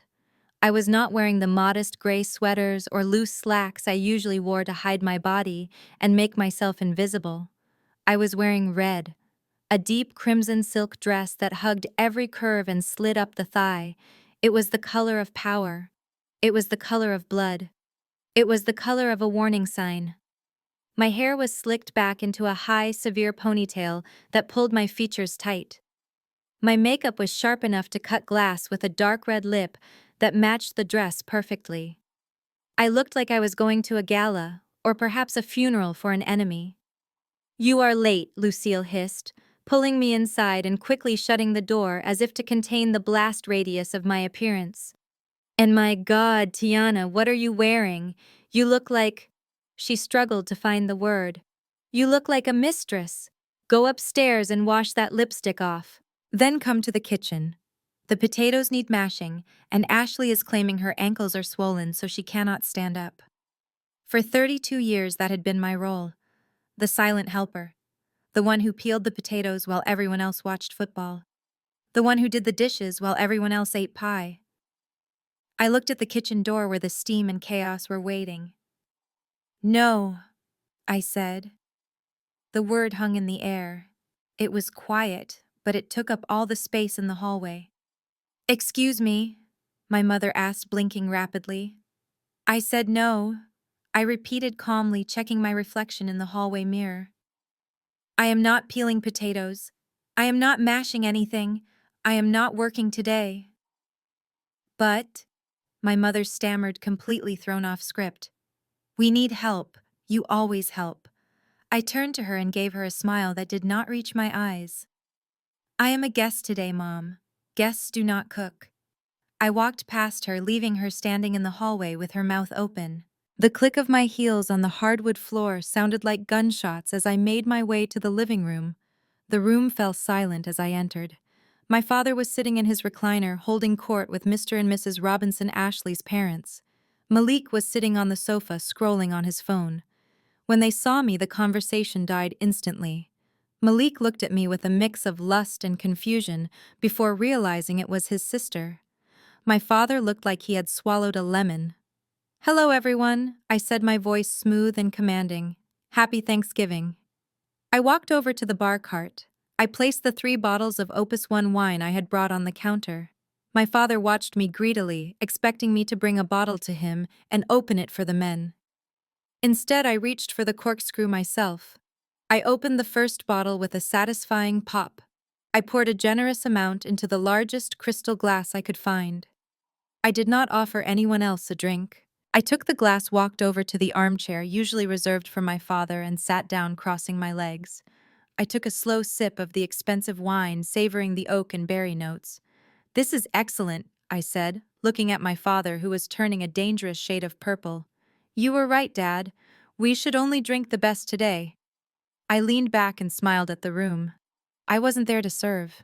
I was there to watch the show. And the curtain was just about to go up. The silence in the living room was not peaceful.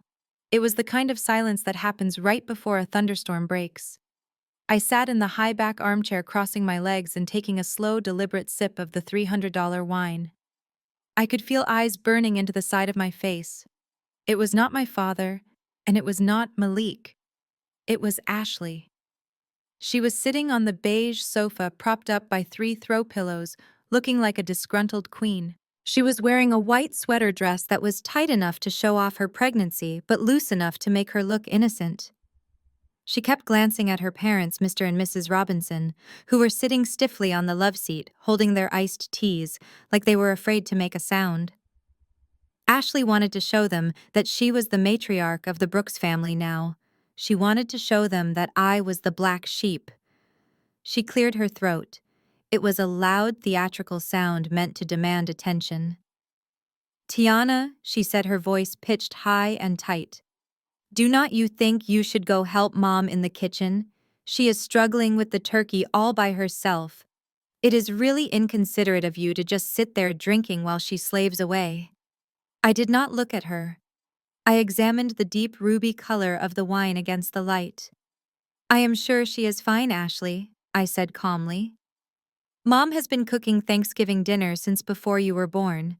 She knows what she is doing." Ashley huffed loudly. "That is not the point, Tiana. It is about respect. In this family, the women help out. We contribute. Everyone is doing their part except for you. You are just sitting there acting like a guest in your own parents' house. It is embarrassing, really, especially with my parents here." I slowly lowered the glass from my lips. I turned my head and looked at her. Her face was flushed with self-righteousness. She really believed what she was saying. She believed that peeling a potato was a contribution, but paying the mortgage was not. She believed that carrying a casserole dish was work, but working double shifts at a trauma center was not. I set the wine glass down on the coaster with a soft clink. I leaned forward, resting my elbows on my knees. "You are right, Ashley," I said, my voice low and silky. "Contribution is important. But I think you are confused about the definition of work. You see, I am not in the kitchen because I have already done my job. My job was signing the checks that bought the turkey. My job was paying the electric bill that is keeping the oven on. My job was paying the landscapers who cut the grass you walked on to get inside." Ashley blinked, her mouth opening slightly, but no words came out. Malik shifted nervously on the cushion next to her, trying to make himself small. "And to answer your question," I continued, locking eyes with her, "I am not helping because I am tired. My back is sore. It is very heavy lifting, carrying an entire family of 4 adults on my shoulders for 10 years. I am busy right now, Ashley. I am busy mentally calculating the interest rates on the $95,000 car you are currently sitting in when you drive to the mall. I am busy earning the money to keep the repo man away from your front door. So if you want the potatoes mashed, I suggest you get up and mash them yourself. Or maybe Malik can do it, since his hands certainly are not busy working a job." The room went dead silent. Dead. Mr. Robinson coughed into his hand. Ashley turned a deep shade of crimson that clashed horribly with her white dress. She looked at Malik, waiting for him to defend her, but he just stared at the floor, terrified that I would say more. I picked up my wineglass and took another sip. The vintage was exquisite, but the taste of her silence was even better. I walked into the kitchen not to help, but to escape the suffocating gaze of my sister-in-law. The room was hot. The oven was blasting heat, and the air was thick with the heavy smell of sage and roasted poultry. It should have felt like home, but instead it felt like a sweatshop. My mother was standing over the stove, basting the turkey with aggressive, jerky movements. When she saw me, she did not ask if I was hungry. She slammed the oven door shut and marched over to me, wiping her greasy hands on her stained apron. She backed me up against the granite countertop, the same countertop I paid to have installed 2 Christmases ago. "What is wrong with you?" she hissed, her voice a low, venomous whisper that barely carried over the hum of the refrigerator. "You are acting like a stranger. Go back out there and make conversation. Pour Mr. Robinson more tea. Ask Mrs. Robinson about her garden. You are making me look bad, Tiana. They are going to think I did not raise you right. They are going to think I raised a rude, selfish daughter who does not know her place. She grabbed my arm, her fingers digging into the silk of my red dress. Fix your face, she commanded. Smile. Serve the food. Do not let these people judge me. I worked too hard to build this family's reputation for you to ruin it with your attitude. I looked at her. I really looked at her. I saw the lines of worry etched into her forehead, lines that were not caused by me, but by years of covering for my father's drinking and my brother's failures. She was terrified of judgment. She lived her entire life performing for an audience that did not care about her, and she wanted me to be her co-star in this tragedy. I gently but firmly peeled her hand off my arm. I took a step forward, invading her personal space. The heat from the oven was radiating off her, but the coldness in my eyes made her flinch. You raised me perfectly, Mom, I said, keeping my voice steady and quiet. You did exactly what you set out to do. You taught me how to give until I was empty. You taught me how to fix everyone else's mistakes. You taught me that love means setting yourself on fire to keep everyone else warm. I learned that lesson well. I have the burn marks to prove it. I paused, letting the words sink into the humid air between us. But you made one fatal mistake. I continued, leaning in closer so she could hear the steel in my voice. You spent so much time teaching me how to sacrifice that you forgot to teach them how to be grateful. You forgot to teach Malik and Dad that a bank account has a bottom. You trained a martyr, but you forgot to train the people holding the nails. My mother stared at me, her mouth opening and closing like a fish out of water. She had no comeback for the truth. She looked at the turkey sitting on the counter, then back at me, realizing for the first time that the servant had become the master. I am done being the lesson mom, I said, grabbing a bottle of sparkling water from the fridge. Class is dismissed. And by the way, the turkey is burning. I turned around and walked back out to the dining room, leaving her standing alone in the smoke of her own making. The dining room table was set like a stage for a play that nobody had rehearsed properly. My mother had brought out the good china, the plates with the gold rims that we were never allowed to touch growing up. The turkey sat in the center, golden and glistening, surrounded by bowls of stuffing and candied yams. It looked perfect. It looked like the cover of a magazine, but the air in the room was so thick with lies that I could barely breathe. Mr. Robinson sat at the head of the table opposite my father. He was a large man with silver hair and a face that turned pink when he drank wine. He cut into his turkey, took a bite, and nodded approvingly at my mother. Then he turned his attention to Malik. I noticed the car in the driveway when we pulled up. Mr. Robinson said, his voice booming across the table. That is the new Model X, isn't it? The Plaid edition. That is a serious piece of machinery, son. Those things do not come cheap. The room went quiet.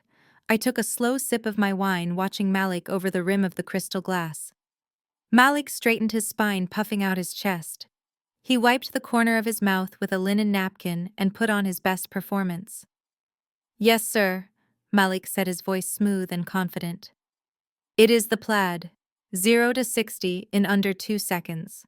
I figured since the baby is coming, I needed something safe, but I also wanted something that reflected where I am in my career right now. You know how it is. You have to dress for the job you want, and you have to drive the car that shows you have already made it. Mrs. Robinson clasped her hands together, beaming at him. Oh, Ashley, you are so lucky, she gushed. It is so rare these days to find a young man who is so driven. Most men his age are still playing video games in their parents' basements. But Malik is out there building an empire. I felt a laugh bubbling up in my throat. It was a dark, hysterical laugh. An empire. Malik's empire was built on my credit score and his parents' desperation. I set my wine glass down a little too hard. The sound of the glass hitting the table rang out like a bell. Malik's eyes darted toward me. He saw the look on my face. He saw that I was about to open my mouth and shatter his fragile little world. Suddenly I felt a sharp pain in my shin. Malik had kicked me under the table. It was not a gentle nudge, it was a warning shot. He dug the toe of his expensive loafer into my bruised leg, right where the bone was still healing from the accident. The pain shot up my leg, making me gasp. "Is everything all right, Tiana?" Mrs. Robinson asked, looking at me with concern. I looked at Malik. He was staring at me with a mixture of fear and menace. His eyes were wide, pleading with me to keep his secret, while his foot was physically assaulting me under the tablecloth. "I am fine," I said, my voice tight. "Just a cramp." Malik smiled, looking back at his father-in-law. "Like I was saying, sir, I have always believed in being self-made. I do not believe in handouts. I think a man has to stand on his own 2 feet. If you want something, you have to go out and take it. Nobody is going to give it to you. Self-made." The words hung in the air like a bad smell. He was lecturing a table full of people about hard work, while sitting in a suit I bought, eating a turkey I paid for, and bragging about a car he stole from me. The audacity was impressive. It was almost pathological. Mr. Robinson raised his glass. To Malik, he toasted, a self-made man, and to the future of the Brooks family. Everyone raised their glasses. My father, my mother, Ashley. They all drank to the lie. I lifted my glass too, but I did not drink. I looked at the red liquid swirling in the crystal. It looked like blood. I looked at Malik, who was basking in the glow of their admiration. He thought the kick under the table had silenced me. He thought he had won. But he forgot one thing. When you kick a wounded animal, you do not make it submit. You make it bite. And I was just about to sink my teeth in. The dinner conversation had lulled into a self-satisfied hum of people who believed their own lies. The turkey was dry and the stuffing was bland, but everyone was eating it like it was a Michelin star meal because the illusion required them to. Ashley wiped her mouth with her linen napkin and pushed her chair back slightly. She picked up her glass of sparkling cider and tapped her fork against the rim. The sharp ting-ting-ting cut through the room, silencing the scraping of silverware. "I just want to make a toast," Ashley announced, her voice dripping with a sugary sweetness that made my teeth ache. She looked down at Malik with wide, adoring eyes. A performance worthy of an Oscar. To my amazing husband Malik, she began placing a manicured hand on his shoulder. "Thank you for being the man of the house. Thank you for working so hard to give me and our baby this life. I know it is not easy being a provider in today's world, but you make it look effortless. You treat me like a queen, and queens never have to worry about bills or mortgages or where the next meal is coming from because their king handles it." My mother clasped her hands together, beaming at them. My father nodded solemnly, raising his glass. The Robinsons looked proud of their son-in-law, and Ashley continued, her eyes slowly sliding toward me, her expression hardening into a smirk. "I am just so grateful that I found love early. It must be so hard for others, to be sitting here alone, over 30. No ring, no baby, just a career that keeps you warm at night. It is sad, really." She paused, letting the insult hang in the air like a foul odor. "But I guess that is why some people are so bitter," she added, her voice dropping to a conspiratorial whisper that everyone could hear. "It is not about the money or the car. It is about jealousy. It is about seeing someone else living the fairy tale you failed to secure. So here is to us, Malik, and to ignoring the haters, even the ones who share your last name." The room went deadly silent. My mother looked at me, expecting me to explode. My father looked at me, expecting me to cry. Malik looked at me with a bead of sweat rolling down his temple because he knew he had just let his wife insult the bank. But I did not explode. I did not cry. I looked at Ashley, and I felt a strange sense of peace wash over me. She had just handed me the moral high ground wrapped in a bow. She had just confirmed that no matter how much I gave, it would never be enough because they despised me for having what they could not earn. I looked at the crystal glass in my hand. The Opus 1 wine swirled inside, deep and dark. I brought the glass to my lips, but I did not drink. I smiled. It was a genuine smile, a smile of absolute finality.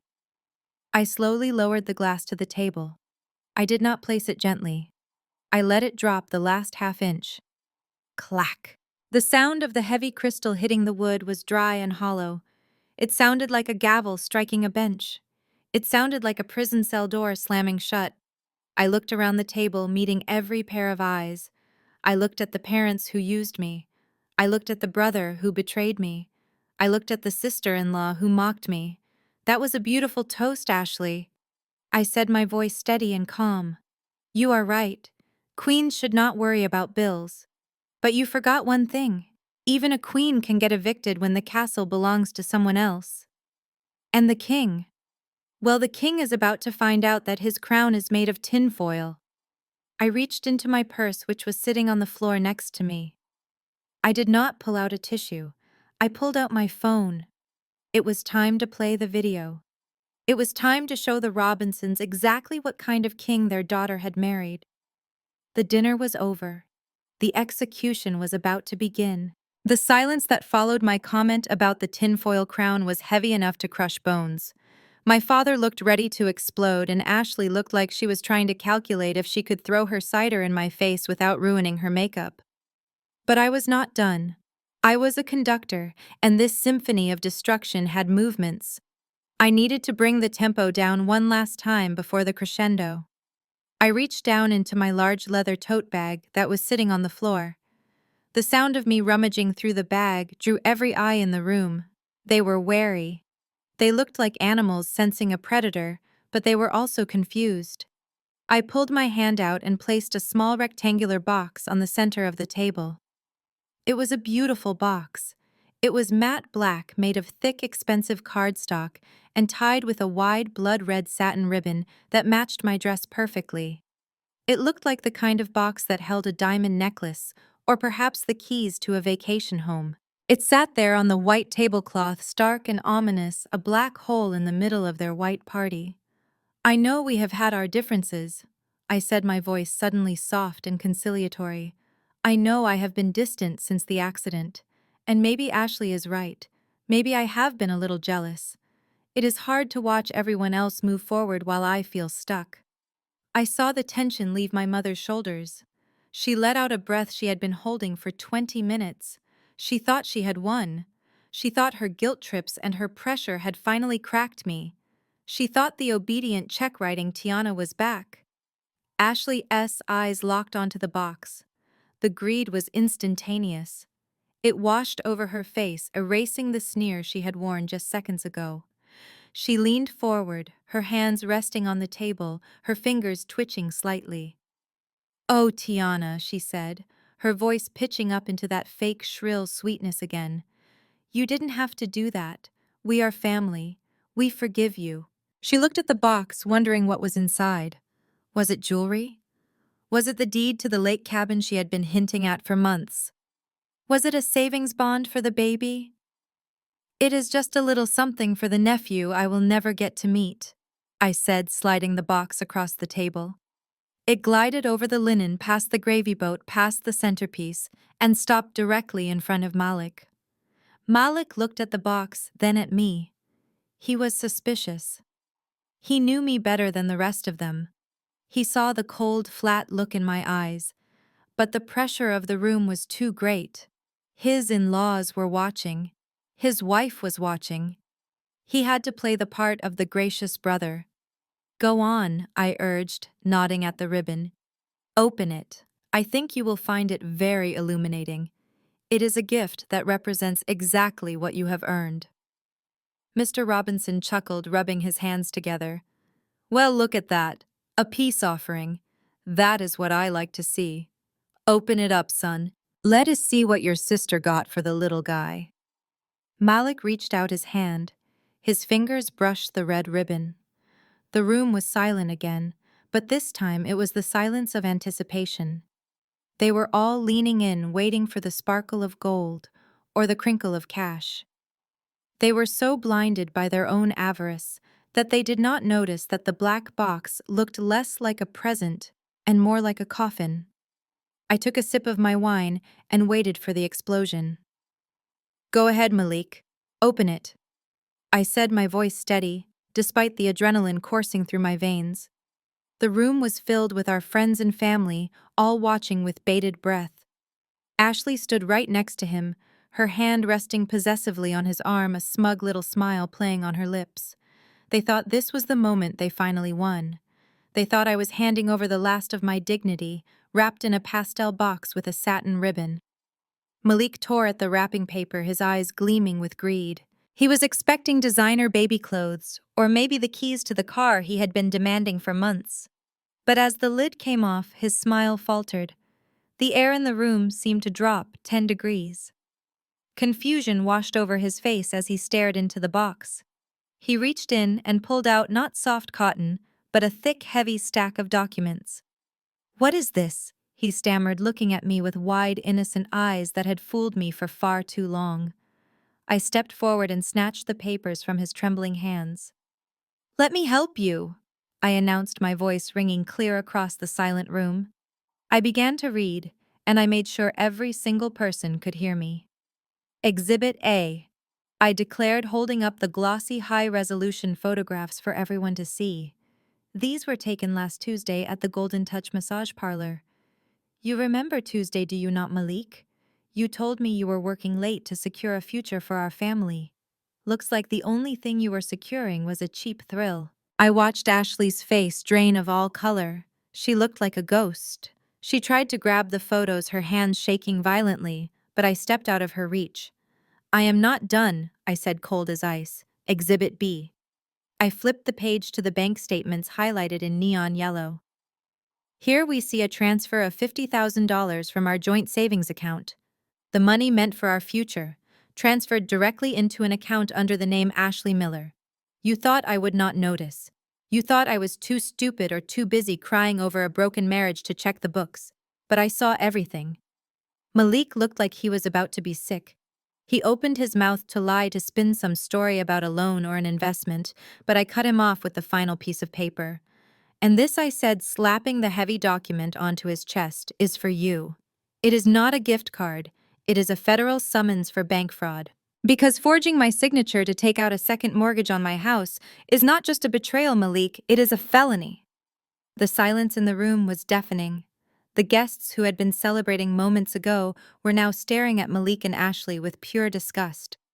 Ashley backed away from him as if his bad luck was contagious. But it was too late. The sirens were already wailing in the distance, getting louder with every second.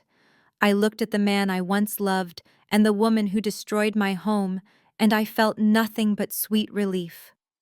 "Get out," I whispered, "and take your lies with you."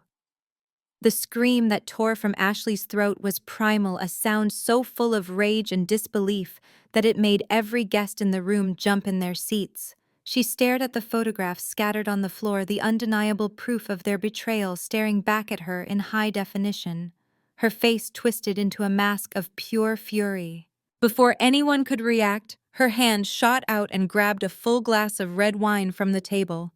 With emotion so fast it was a blur, she hurled the crimson liquid straight into Malik's face. The dark wine splashed across his stunned features, soaking into his white dress shirt and dripping down his expensive tie like fresh blood.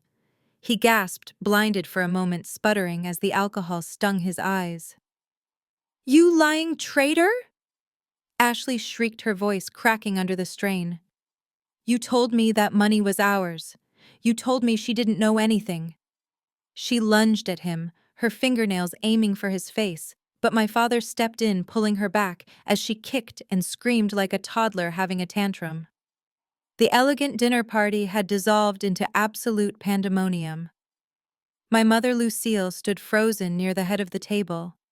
Her face had drained of all color, her hands clutching her pearls so tightly I thought the string might snap. She looked from Malik, who was wiping wine from his face with a cloth napkin, to Ashley, who was sobbing hysterically in my father's grip. And then slowly her eyes turned to me.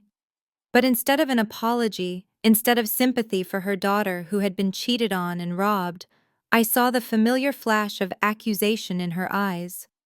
Lucille marched over to me, her heels clicking aggressively on the hardwood floor. Her voice trembled not with sadness, but with indignation. "Tiana, what have you done?" she stammered, her voice rising an octave. "Look at this mess. Look at your husband. You have ruined this family. How could you be so cruel?" She gestured wildly at the chaos around us. "We were having a nice dinner. We were celebrating. And you had to throw all this dirty laundry in everyone's face. You could have handled this in private. You have shamed us all." I felt a cold, calm smile spread across my face. It was the reaction I had expected, yet it still stung to hear it aloud. The room went silent again, everyone waiting for my response. I looked at my mother, a woman who had spent her entire life sweeping dirt under the rug to keep up appearances. "I did not ruin this family, Mother," I said, my voice steady and clear, cutting through the tension like a knife. "I did not hold a gun to Malik's head and force him to commit fraud. I did not force Ashley to spend my savings. I simply turned on the lights. If you don't like what you see in the room when the lights come on, don't blame the person who flipped the switch. Blame the people who made the mess in the dark." Malik looked up at me, his eyes red and pleading, finally realizing that his charm would no longer work. "Tiana, please," he croaked, stepping forward. But I turned my back on him. I picked up my purse from the table, the only clean thing left in the wreckage of the evening. The sirens outside were loud now, pulling into the driveway. Blue and red lights flashed against the dining room windows, painting the disastrous scene in chaotic colors. I looked at the ruin of the people who had taken me for granted, and for the first time in years, I felt incredibly light. The drama was over for me, but for them, the nightmare was just beginning. The sound of approaching sirens grew louder, piercing the night air and snapping Malik out of his frozen state. Panic took over his entire body.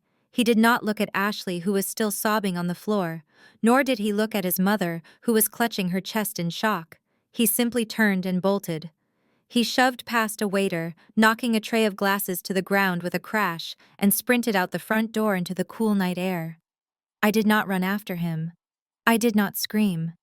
I simply walked calmly to the large bay window that overlooked the driveway, my phone already in my hand. The guests followed me, drawn by the spectacle, crowding around the glass to see what would happen next. Outside, Malik was scrambling across the gravel toward the sleek black Tesla Model X parked in the center of the driveway. It was his pride and joy, the car he washed every Sunday, the symbol of the status he thought he had stolen from me. He reached the car, ripping the door open and diving into the driver's seat. I could see him frantically pressing the start button, his face twisted in desperation, trying to put the car in gear before the police arrived. He thought he could outrun his consequences. He thought the car would be his escape pod. He was wrong. I looked down at the app on my phone. The car was registered in my name, paid for by my business, and linked to my primary account. I tapped the screen once. Access granted. I tapped the lock icon. Outside, the Tesla's falcon wing doors slammed shut with a mechanical thud. I saw Malik jump in his seat.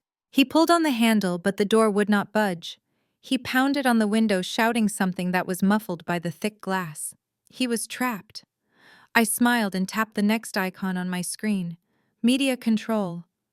I selected the track I had queued up specifically for this moment. Baby Shark.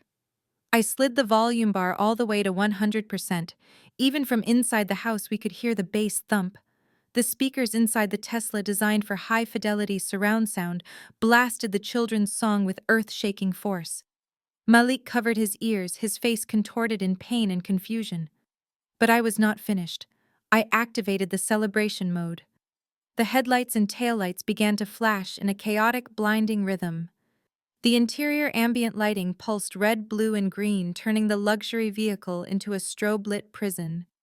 The windows rolled up tight, sealing him inside his disco nightmare. The car honked its horn in time with the music, creating a cacophony that echoed through the entire neighborhood. The police cruisers screeched into the driveway at that exact moment, their blue and red lights mixing with the erratic flashing of the Tesla. The officers stepped out, hands on their holsters, looking completely bewildered by the scene before them. A grown man trapped in a flashing car screaming silently behind the glass while a nursery rhyme blasted at a deafening volume. I watched as the officers approached the vehicle, signaling for him to exit. I unlocked the doors remotely just as they reached the handle. Malik fell out of the car, stumbling and dizzy, right into the arms of the law. He looked up at the window, spotting me standing there with my phone in hand. I gave him a small wave. The humiliation was total, the revenge was sweet, and the show was finally over. The kaleidoscope of lights from the Tesla was still flashing rhythmically against the front of the house when the squad cars screeched to a halt. The blue and red emergency lights clashed with the disco mode of the car, creating a chaotic light show that illuminated the stunned faces of our dinner guests. I tapped the unlock button on my phone screen one last time. The falcon wing doors of the Tesla hissed open, and Malik practically tumbled out onto the gravel. He was gasping for air, his suit disheveled and his eyes wild with panic. He scrambled to his feet and pointed a shaking finger up at the window where I stood. "She is crazy," he screamed over the fading bass of the music. "She locked me in. She hijacked the car. Officer, arrest her." He stumbled toward the nearest policeman, expecting salvation. But the officer did not offer a hand to steady him. Instead, he grabbed Malik's wrist with a firm, practiced grip and twisted it behind his back. Malik yelped in pain as he was spun around and slammed against the hood of his beloved car. Malik Johnson, the officer, shouted, his voice cutting through the night. "You are under arrest for bank fraud, embezzlement, and grand larceny. You have the right to remain silent." The metallic click of the handcuffs locking into place was the most satisfying sound I had heard in years. Malik looked up at me, his mouth opening and closing like a fish, but no words came out. But the night was not over yet. Two other officers marched past the sobbing Ashley, who was still cowering by the front door, and walked straight into the living room. They headed directly for the fireplace where my parents were standing. Desmond and Lucille were trying to maintain an air of dignity amidst the wreckage of the party, adjusting their clothes and looking down their noses at the chaos. My father puffed out his chest as the police approached. "What is the meaning of this?" he demanded, his voice booming with false authority. "I am Desmond Miller, and this is my private residence. Get out immediately, or I will have your badges." The lead officer did not even blink. He pulled a folded paper from his vest. "Desmond and Lucille Miller," he stated, calm and cold. "You are both under arrest for identity theft, forgery, and conspiracy to commit real estate fraud regarding the refinancing of the property owned by Tiana Miller." My mother let out a shrill cry that sounded more like a wounded animal than a human being. "That is a lie," she shrieked, clutching her husband's arm. "We are her parents. We have a right to manage the family assets. She is our daughter." The officer shook his head as he pulled out another pair of cuffs. "Forging your daughter's signature to take out a second mortgage on a home she owns solely is a felony, ma'am. It is not family management. It is a crime. Turn around." I walked down the stairs slowly, my hand gliding over the banister, as I watched the cold steel cuffs being slapped onto my mother's wrists. These were the same wrists that wore the diamond bracelets she had bought with the money she stole from my accounts. She looked up at me, her eyes filled with venom and tears. "You ungrateful brat," she spat at me. "After everything we did for you, we raised you, we gave you life. How could you do this to your own flesh and blood?" I stopped just a few feet away from them, looking them dead in the eye. "You spent the last 30 years making me feel like I owed you for simply existing," I said, my voice low but steady. "I gave you every chance to stop. I gave you every chance to just be a family. But you chose the money every single time.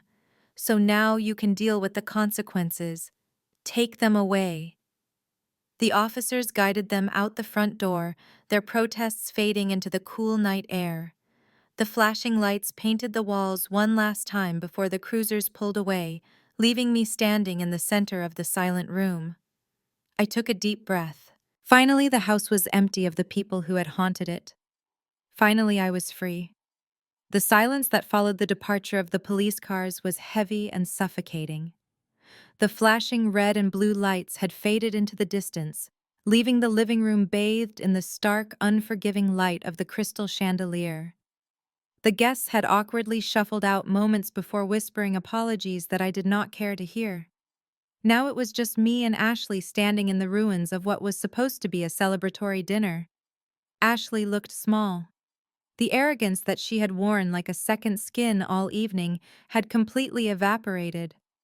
Without Malik to hide behind, and without my parents to cheer her on, she was just a terrified woman in a cocktail dress that she could no longer afford. She looked around the empty room, her eyes darting from the door to me like a trapped animal looking for a way out. Then she seemed to come to a decision. She plastered a wobbling, pathetic smile onto her tear-streaked face and took a hesitant step toward me. "Tiana, please," she whimpered, her voice shaking. "You have to believe me. I did not know. I swear to you, I did not know he was stealing from you." I watched her without blinking. Her hands were fumbling frantically at her wrist. She was struggling with the clasp of the gold Cartier watch that sparkled under the lights. It was a watch I recognized immediately because the money used to purchase it had come directly from my business operating account 3 months ago. With a final desperate tug, she got it loose and held it out to me. Her hands trembling so hard the heavy gold links clicked together. "Here, take it," she pleaded, pushing the watch toward me as if it were a peace offering. "I do not want it. I never wanted any of it. Malik, he tricked me, Tiana. He told me he was a partner in your firm. He told me the money was his. I am a victim here too. He used me just like he used you. We are both victims of that monster." I looked at the watch resting in her sweating palm, and then I looked up at her eyes. They were wide and pleading, begging me to find some common ground, some sisterly bond that had never existed. Slowly, I reached out and took the watch. The metal was warm from her skin. I inspected it for a moment, wiping a smudge from the crystal face with my thumb before calmly fastening it around my own wrist. It fit perfectly. I looked back at her, and my expression did not soften. "You are not a victim, Ashley," I said, my voice low and lethal. "A victim is someone who is hurt against their will. You were a willing participant. You enjoyed the dinners. You flaunted the gifts. You laughed when you thought I was losing everything.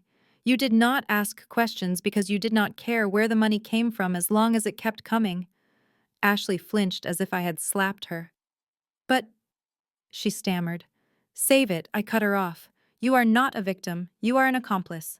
And while the police might not have taken you tonight, do not think you are walking away free." I took a step closer to her, forcing her to back up toward the door. "I have a forensic accountant going through every single transaction Malik made in the last 2 years. Every bag you bought, every spa day, every vacation. That money was stolen corporate funds. That makes you the recipient of stolen property." Her face went pale white. "My lawyers are drafting a civil suit as we speak." I continued, opening the front door wide. "You are going to receive a bill for every single cent you spent of my money. And Ashley, you will pay back every dime, even if it takes you the rest of your life." "Tiana, please, you can't," she cried out, tears flowing freely now. "I can, and I will," I said, pointing to the darkness outside. "Now get out of my house before I call the officers back and have them add trespassing to your list of problems." Ashley looked at me one last time, realizing that her tears had no power here anymore. She let out a sob and ran out into the night, stumbling in her high heels, disappearing into the dark. I closed the heavy oak door and turned the lock. The click echoed through the empty hallway. I looked down at the watch on my wrist. It was heavy, but for the first time in a long time, I felt completely weightless. As the red and blue lights faded into the distance, carrying my parents away to a reality they were not prepared for, I turned my attention to the rest of the room. My aunts, uncles, and cousins were still standing there like statues, frozen in a mix of fear and confusion. They had spent years watching my parents belittle me. They had laughed at the jokes about my job and nodded in agreement when my mother called me the disappointment of the family. Now they looked at me expecting some sort of breakdown. They expected the daughter who cried in her room to reappear. But she was gone. I walked to the center of the room, my heels clicking on the marble floor that I had paid to polish last week. I cleared my throat, and the sound echoed through the high ceilings, causing everyone to jump. "I hope you all enjoyed the dinner," I said, my voice devoid of any warmth. "Because it is the last meal you will ever eat in this house." Aunt Sarah stepped forward, clutching her designer handbag, a nervous smile plastered on her face. "Tiana, honey," she started, her voice trembling with fake sweetness. "Let us not be rash. Your parents are just at the station to clear up a misunderstanding. This is still their home. We should just clean up and wait for them to call." I laughed. It was a dry, humorless sound that stopped her in her tracks. "You seem to be confused, Aunt Sarah. This is not their home. In fact, it has not been their home for 6 months. When the bank threatened to foreclose because of my father's gambling debts, he tried to hide it. I did not just pay off the arrears. I purchased the debt. I purchased the property. I pulled the folded deed out of my purse and held it up for everyone to see. This house is now the sole property of Tiana Holdings LLC, my company." The gasps that went around the room were music to my ears. "That means you are all currently trespassing on private corporate property." I looked at the grandfather clock standing in the corner, its pendulum swinging back and forth with a steady rhythmic tick. "It is now exactly 9 o'clock. I am giving you 30 minutes. You have until 9:30 to go upstairs, pack your personal belongings and the belongings of my parents, and vacate the premises." Someone started to protest, but I cut them off with a sharp look. "I suggest you hurry. Whatever is left inside at 9:31 becomes the property of the landlord, that is me. And I have a locksmith arriving at 9:45 to change every single cylinder in this building." Pandemonium broke out again, but this time it was quiet and frantic. There was no screaming, just the hurried sound of footsteps rushing up the stairs and the dragging of suitcases across the floor. People were grabbing coats, bags, and anything they could carry. They knew I was not bluffing. I stood by the door holding the heavy brass keyring in my hand, watching them scramble like ants when the nest is disturbed. For years they had treated me like an unwelcome guest in my own life. Now they were learning exactly what it felt like to be evicted. I checked my watch and leaned against the doorframe. 29 minutes left. Tonight I would sleep in a house that was finally truly mine. The amber lights of the tow truck flashed rhythmically against the dark facade of the house. I watched with a strange sense of calm as the heavy chains were hooked onto the front bumper of the Tesla. The car that Malik had loved more than he ever loved me was being hoisted into the air, its alarm chirping once in protest before going silent. It hung there for a moment, suspended in the darkness, a broken trophy of a failed marriage, before being secured onto the flatbed. The driver, a burly man in a reflective vest, gave the chains one last tug to check them. He tipped his cap to me and climbed into the cab. The engine roared to life, and with a hiss of air brakes, the truck pulled away, dragging the last physical remnant of Malik's presence out of my life. I stood there on the porch, wrapping my shawl tighter around my shoulders against the cool night breeze. I waited for the sadness to hit me. I waited for the tears, for the grief, for the overwhelming sense of loss that everyone says comes after a divorce. But it never came.